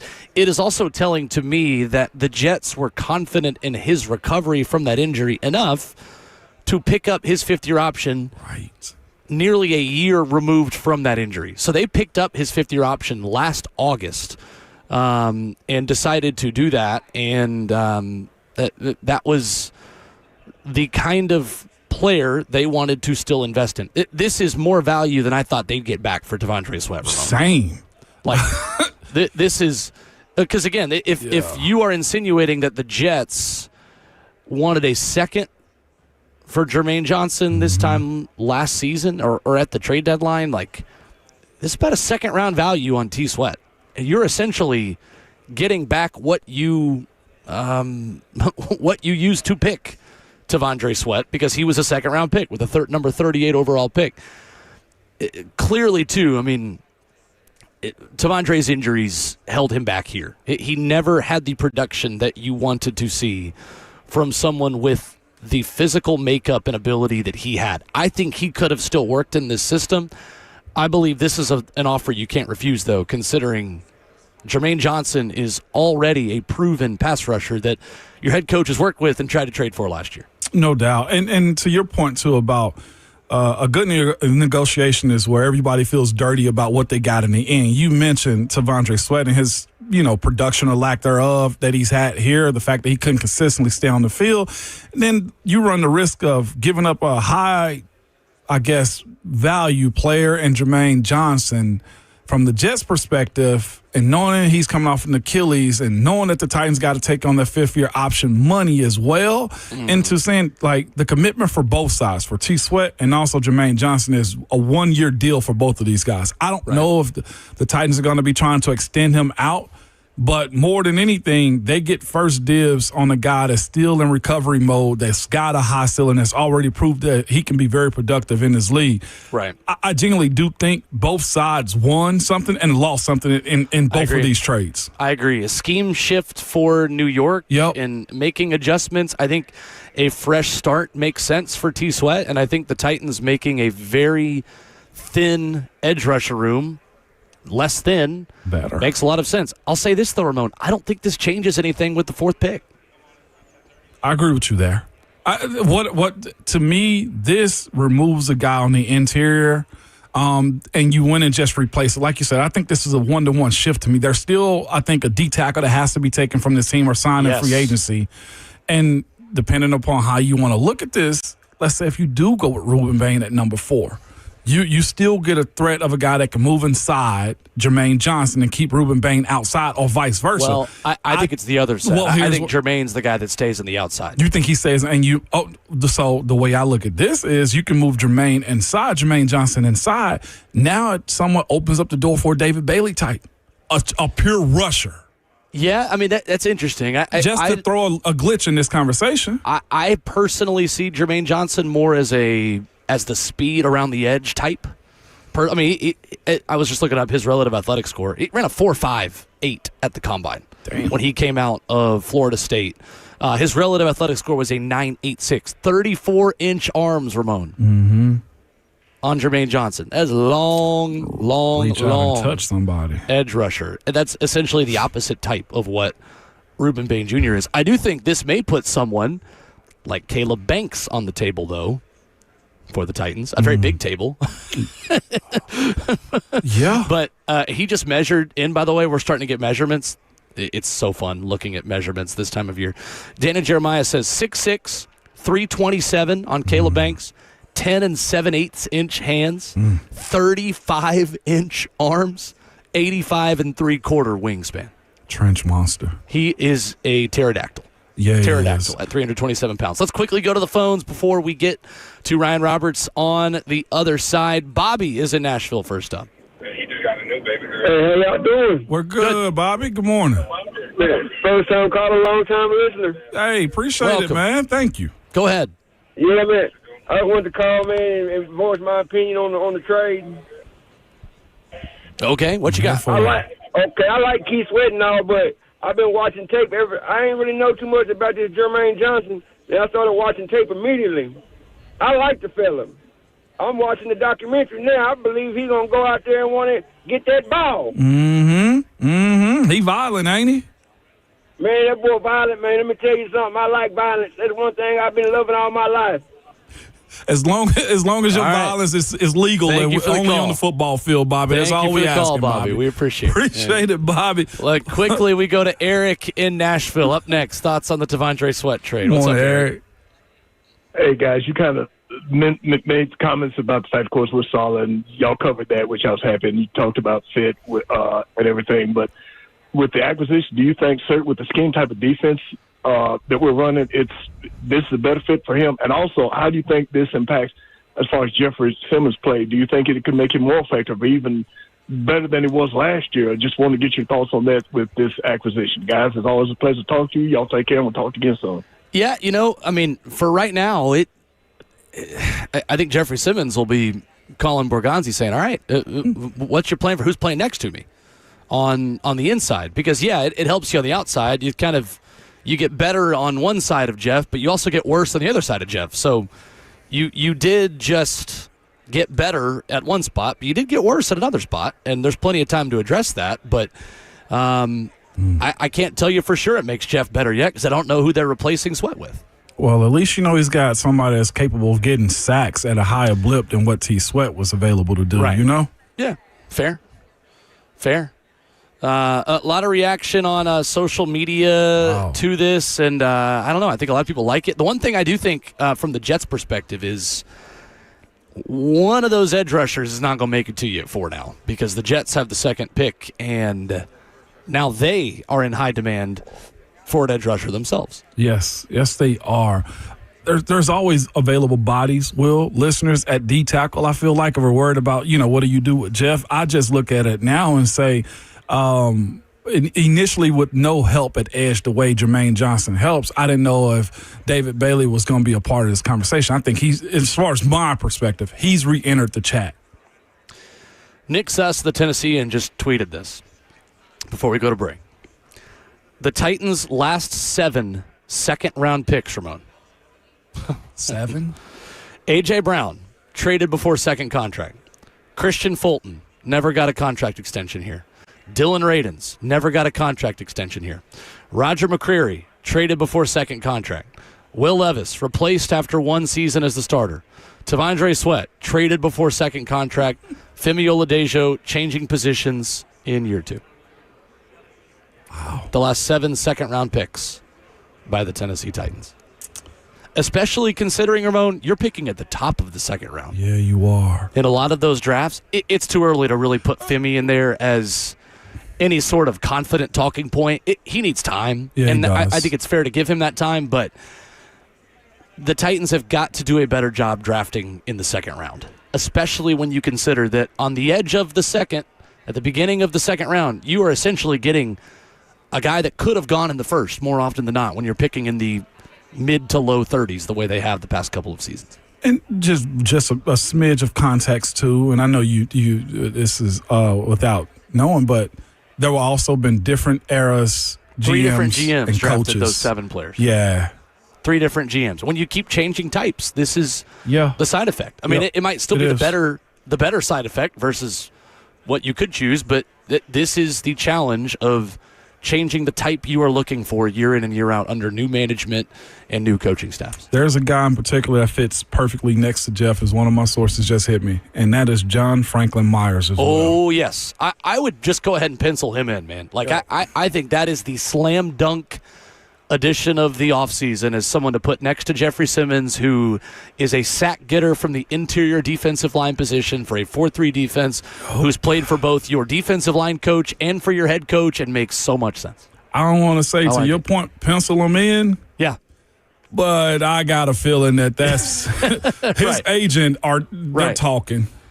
Coming up, Ryan Roberts, Fantasy Sports, will join us. Lots to discuss on the Titans trading T'Vondre Sweat, on how that may impact their draft challenges, conversations, plus corners talking this morning. What stood out from Germad McCoy and Colton Hood? We'll talk about that coming up next.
Ramona Will continues from the NFL Combine in Indianapolis. Ramon Foster in Nashville. Will Bowling here at the table here inside the Indianapolis Convention Center. Pleased to be joined by Ryan Roberts at Rise in Draft on Twitter, A to Z Sports.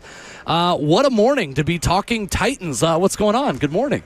I mean, I was excited to talk some draft until the trade bombshell, and I'm like, do you guys still want me on this morning? Yeah, no, absolutely.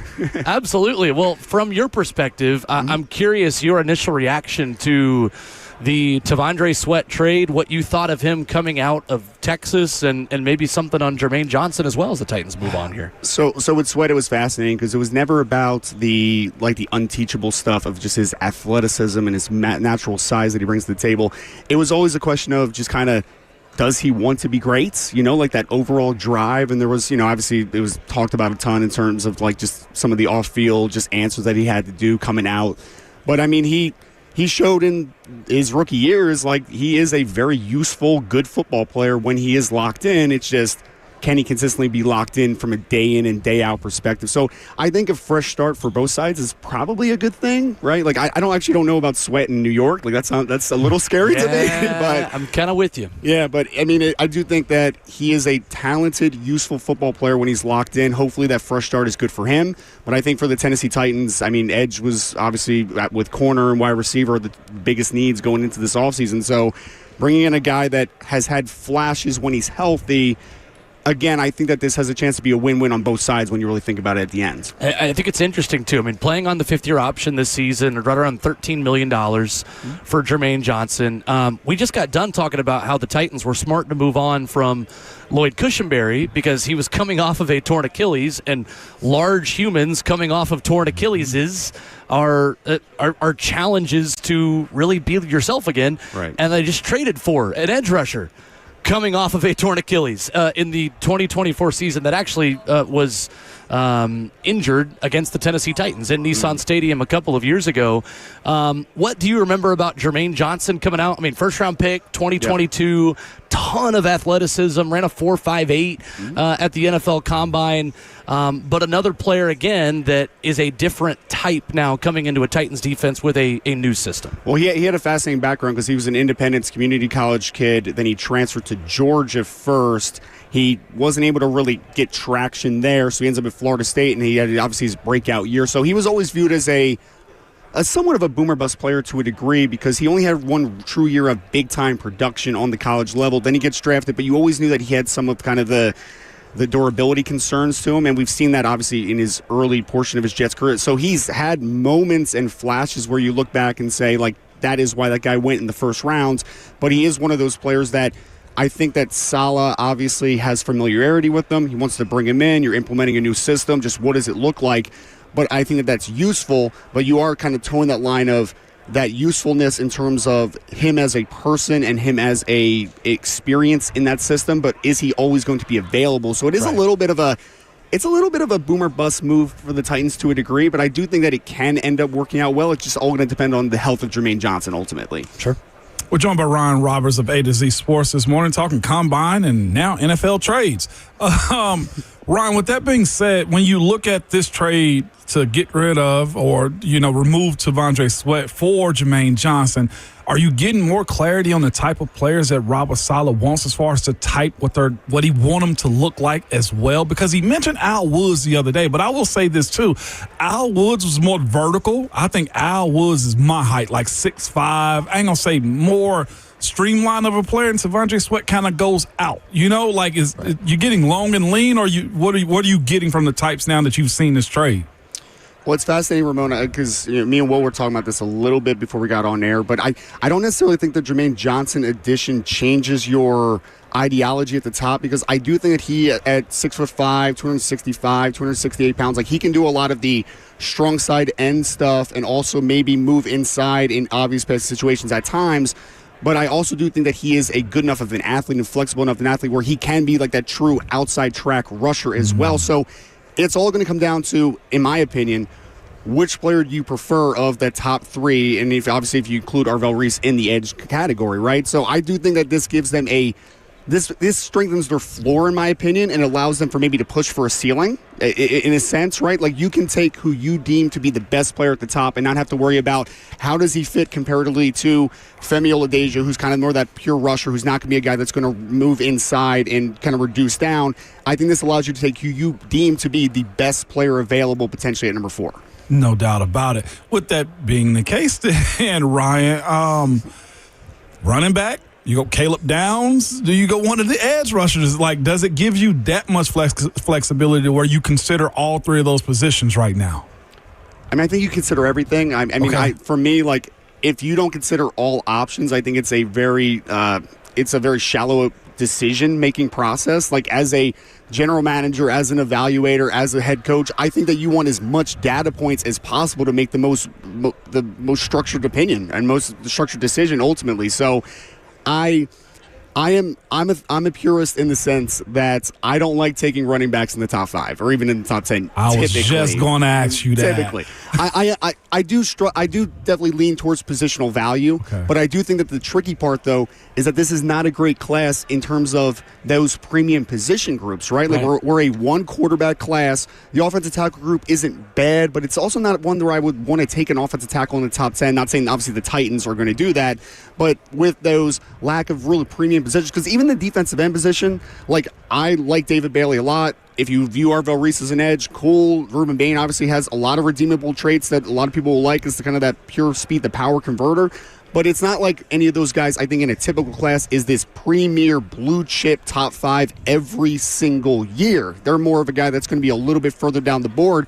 So with those lack of premium positions, I do think that you are afforded the luxury in this class. Not that the Titans are in a great spot roster-wise, but in this class, if you said, I don't care about positional value here, I don't care as much about premium positions in general, I want to take who I think is the best football player available. And there's a world in many boards around the NFL right now where Jeremiah Love and or Caleb Downs are one or top two to 3 players in general in this class. So it's a fascinating conversation to have, man. No doubt. It's really interesting, and Ryan Roberts, Rise in Draft, where you get him on Twitter with us from A to Z Sports. It's a really interesting conversation on Jeremiah Love, because we said on the show on Tuesday, if you believe he's Saquon, right, I can justify it. That's just a really high bar to reach, right? To say that someone is Saquon. You have covered Jeremiah Love for a long time. Yep. You know the background on him.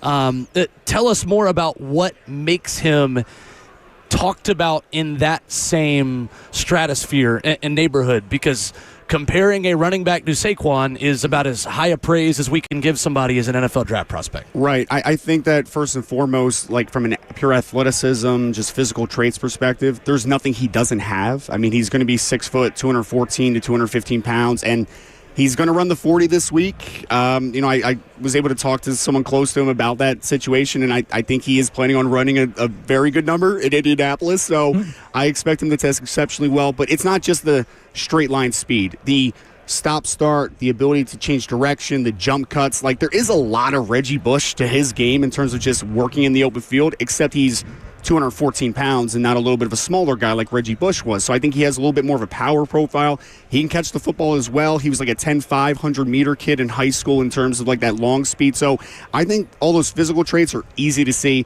But what I love about Jeremiah is Jeremiah went from in high school, he went to Christian Brothers in St. Louis, and when he came out of high school, he was very much just an athlete. Like, he was a guy that you were going to run jet sweeps to, reverses to, you're going to give him tosses, you're going to try to get him on the edge. He went from a 190-pound kind of gadgety running back to the best running back in college football in 3 years, right? So, like, there is attention to detail with him. He's one of the better pass blockers in this draft. He's one of the better route runners of the running back position in this draft. He's got good vision. His power continues to improve. So there's not really a hole in him physically, and I think he also has that background of, like, the character is going to be flawless. He is the biggest nerd in the world, man. Like, his team made like a whole comic book universe. Like, you're not going to worry about him off the field and any of that type of stuff. Like, he just wants to read comics and do manga and all that type of stuff, right? So he's a nerd, and I say that lovingly. But I really do think that work ethic combined with the physical traits, he treats the day in and day out process like he's a not very talented player, even though he is an extremely talented football player.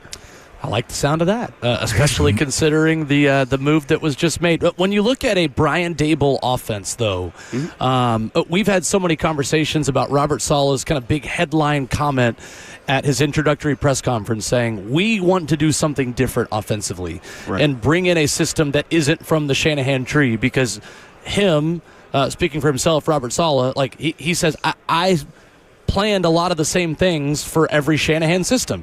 When I see a Dable system or I see something different, I've got to change the way I prepare. What do you think of maybe at running back? Maybe it's at wide receiver. When you think of type for Brian Dable, and I know type isn't everything. You want the best players, and it's that marriage of type and fit with talent. But what are the hallmarks of a Brian Dable system you think that he'll value? I mean, so I think he's a multiple guy offensively. I mean, we saw him at Alabama. We saw him with the Buffalo Bills. I think that he does do a good job of really adjusting his scheme to what fits best around him. I mean, we've seen him a little bit more pass-happy in Buffalo. We saw him at Alabama where they did like to run the football at a little bit of a higher clip there potentially, right? So I think that for me, he's a creative player in the sense of he is going to create space from a pass game perspective. You're going to see a lot of crossing routes. You're going to see a guy that's going to utilize the screen game at times. So I do think that after catch is probably going to be a prioritization this year for a team that I think just kind of lacked juice in that department. You know, I mean, like Tony Pollard's a good player, but outside of Tony and maybe a Chimere Dike occasional, big play, you just don't have guys that were like those juice guys that were going to create explosive consistently. So I think that prioritizing guys that can create space and manipulate it and take advantage of it, I think is going to be a huge thing for the Tennessee Titans. And I think that overall, though, what's interesting is we talk about scheme and what guys like to do from a run-pass split perspective and everything. But the marriage of Dayball with Robert Saleh, Saleh is a defensive-minded guy, and we know inherently defensive-minded guys, more often than not, they want to run the football. They want to establish the line of scrimmage. So I do think that there is going to be a huge influx of, let's try to get the run game going. Because I know you guys covered it a lot closer than I did, obviously. But it was so perplexing last year to see they didn't want to run the football early in the year for whatever reason. Down the stretch, all of a sudden, Cam Ward looks better. The offense looks a little better because there was that prioritization of the running game. So I do think that is going to be a big thing. And I really do think they're going to kind of bolster the backfield and try to be a much better team on early downs especially. Ron, when you made a statement earlier where you say you like David Bailey more, with so many options at this pick and so many voids that the Titans have as well, what do you like about David Bailey? Because I think I have him either second or third, depending on what I think this team could use or need in the rankings of those top three rushers that everyone's talking about right now. So it's an interesting debate for me, when I'm talking about a pass rusher that I want to take in the top 5, I want to make sure that I'm taking a guy that I think can finish plays consistently, because I really do think that I know that we talk about the pressure rate and pressure numbers and all that type of stuff, and sacks can be overrated. Right. But when I'm drafting a guy early, remember, I want him to finish plays ultimately, right? Let's get the quarterback on the ground. Let's dead those plays earlier and not allow these explosives outside of structure. So for me, when I compare him to Ruben Bane, for instance, right, and obviously the length conversation with Bane's the thing that we're going to continue to talk about for the next several weeks. But the one pause that I have with Ruben Bane, it's not the length. It's not that he has sub 31-inch arms or right around 31. It's the fact that I don't think his closing speed is great either. So that closing speed on top of the lack of length, I struggle if he's going to be able to consistently finish plays on the NFL level. I think he's going to be a high-pressure guy, but is he going to be a guy that's going to get guys on the ground consistently? I think Bailey can, because I think Bailey, we don't have official measurements on it, but I was texting with scouts throughout the season, they're estimating somewhere between high 33, mid 34 in arm length potentially, and he's got some of the best explosiveness and burst in terms of first-step explosiveness in this class as well. So I just think personally, while I like Ruben Bane, I think if we are drafting a pass rusher in the top 5, you want guys that are going to consistently finish plays, and I think that's what Bailey can do. Real quick on the way out, Ryan, on a scale of 1 to 10, how concerning is Germad McCoy not working out at the Combine? So it's a good question because when it initially happened, I was just hoping he would at least do some position drills this week. That's just what I wanted to see him turn and plant and those types of things. I wasn't worried about the 40 time. If you watch his film from 2024, he's fast. We're good there.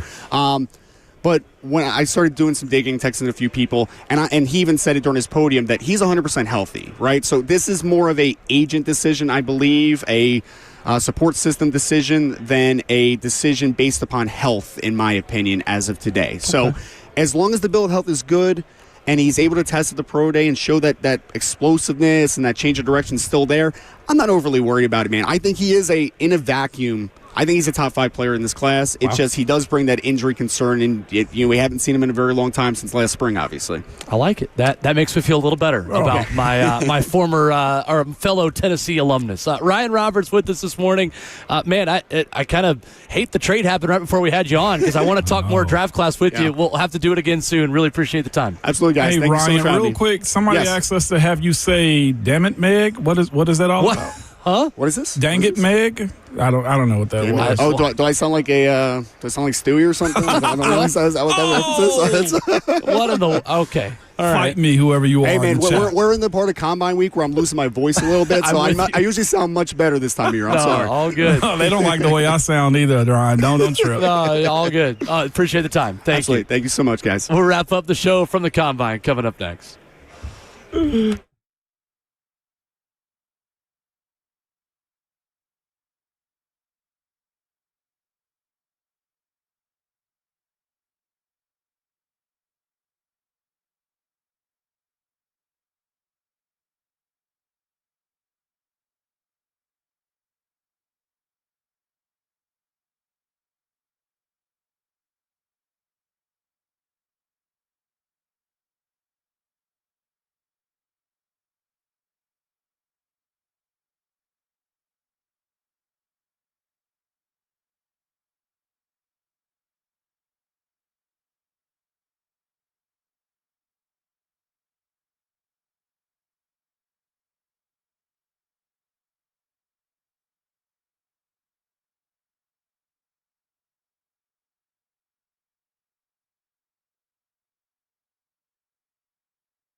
All right, Ramon, we have Ruben Bane Jr.'s official arm length as we wrap up the show from Indianapolis at the 2026 NFL Combine. Excited to be back in tomorrow. You were headed to Knoxville, 40 under 40. Ramon Foster at the University of Tennessee with us. You ready for the arm length? You said we have it. We have it. Daniel Jeremiah with the report. Drum roll. Ruben Bane Jr. is 6'2", 263, 9 1/8 inch hands, 30 7/8 inch arms. Ruben Bane Jr. official. 30 7/8 inch arms. Almost 31. Almost 31 inch arms. I feel like he could have squeezed that out right there. On the same morning that Caleb Banks measured in with like 35, the longest arms we've ever heard of. Yeah. So real with 35-inch arms. If the stats matter and sizing charts matter, he's got small hands and short arms. Correct. Damn. Correct. Now, I did see I forget who it was. Someone meaningful. We're all meaningful in the eyes of the Lord. Someone Clean it up. meaningful There you go. said Tavondre Sweat to the Jets means Ruben Bane Jr. to the Jets at number 2. Ruben Bane Jr. to the Sweat. I think to the Jets. that is the side effect of this trade is that now you have another edge-needy team in front of you in your draft order. Like the Jets now become an edge-needy team at 2 and probably take one of those 3 guys away from you to pick at 2. Yeah, no doubt so about again, it. we've got to be maybe a little more open-minded than we originally were about what they're going to do it for, because I do think that while the priority still remains the same to go edge, if you love a certain one and that guy now has a better chance of being gone, Ramon, you better fall in love with somebody else. Yeah, it changes a good bit. Man, you got me thrown off by this Ruben Bane stat stuff. 30 7/8, his arm length.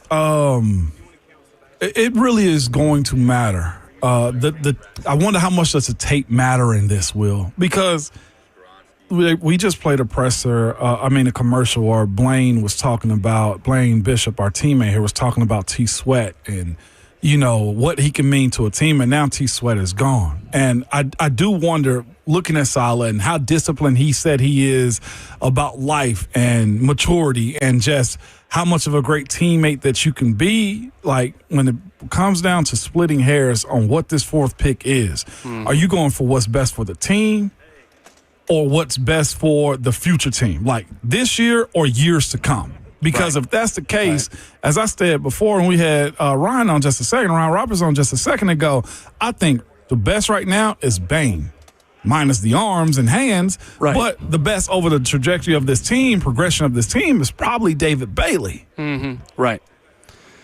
It's interesting. I mean, it goes back to, like, do you want the better overall football player or do you want the better pure pass rusher with the number 4 overall pick when you compare those two? What matters to you is because my perspective on sacks are totally different, I feel like, almost everybody else. To be honest, I think you go better football player overall. Player. And maybe and again, they may believe that David Bailey is both. They may believe that he is the better football player and the better pass rusher. No doubt. I am of the opinion that players that play with Jeffrey Simmons are going to have so much help finishing at the quarterback that you are in less need of a pure finisher at the edge rusher position, and you can more likely settle for a disruptor. Ruben Bane Jr., who is both, by the way, but I like the edge setting. I like the other things that he brings you.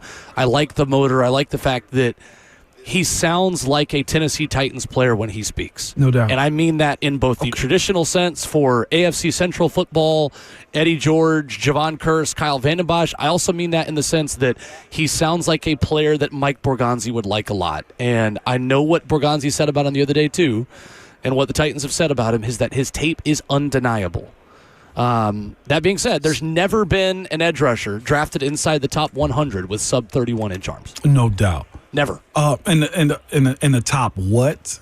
100. Wow. Ramon. The top 100. Marcus Mosher just put that out on Twitter. Okay. There has never been a player who's been drafted at edge in the top 100.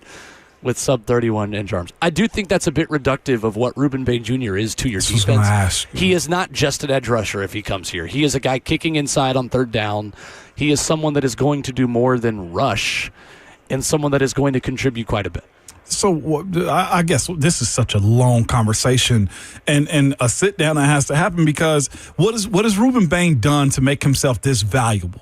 And he's sacked a lot of quarterbacks. I know. 5 sacks in the playoff run.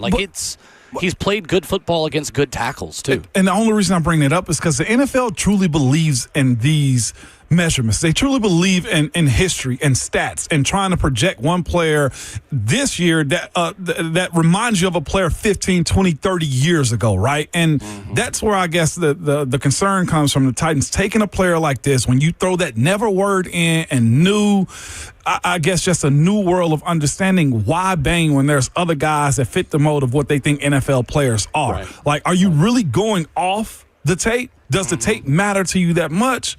Versus what those other guys can provide to you, because it would be a fireable almost, I feel like, for a top 5 pick to not match top 5 production. Sure. If the arms matter. Sure.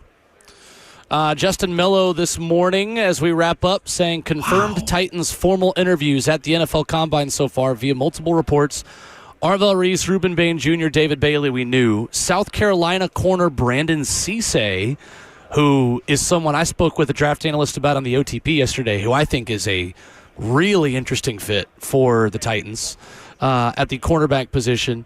And NC State defensive lineman Brandon Cleveland, the other, with a formal interview with the Titans. Big day, big trade. Jermaine Johnson of the Titans, T'Vondre Sweat out. The Buck Rising Show has much more reaction for you coming up here from the NFL Combine. I'm going to get in the car here in about an hour and head home, Ramon, and tell the people why I'm picking Ruben Bane Jr. with the 4th overall pick when I get home tomorrow morning. You are out. I will see you Monday. Yes, sir. Be safe, man. Good people. Remember at all times, even with a trade, your Twitter fingers and your mic is always hot, baby.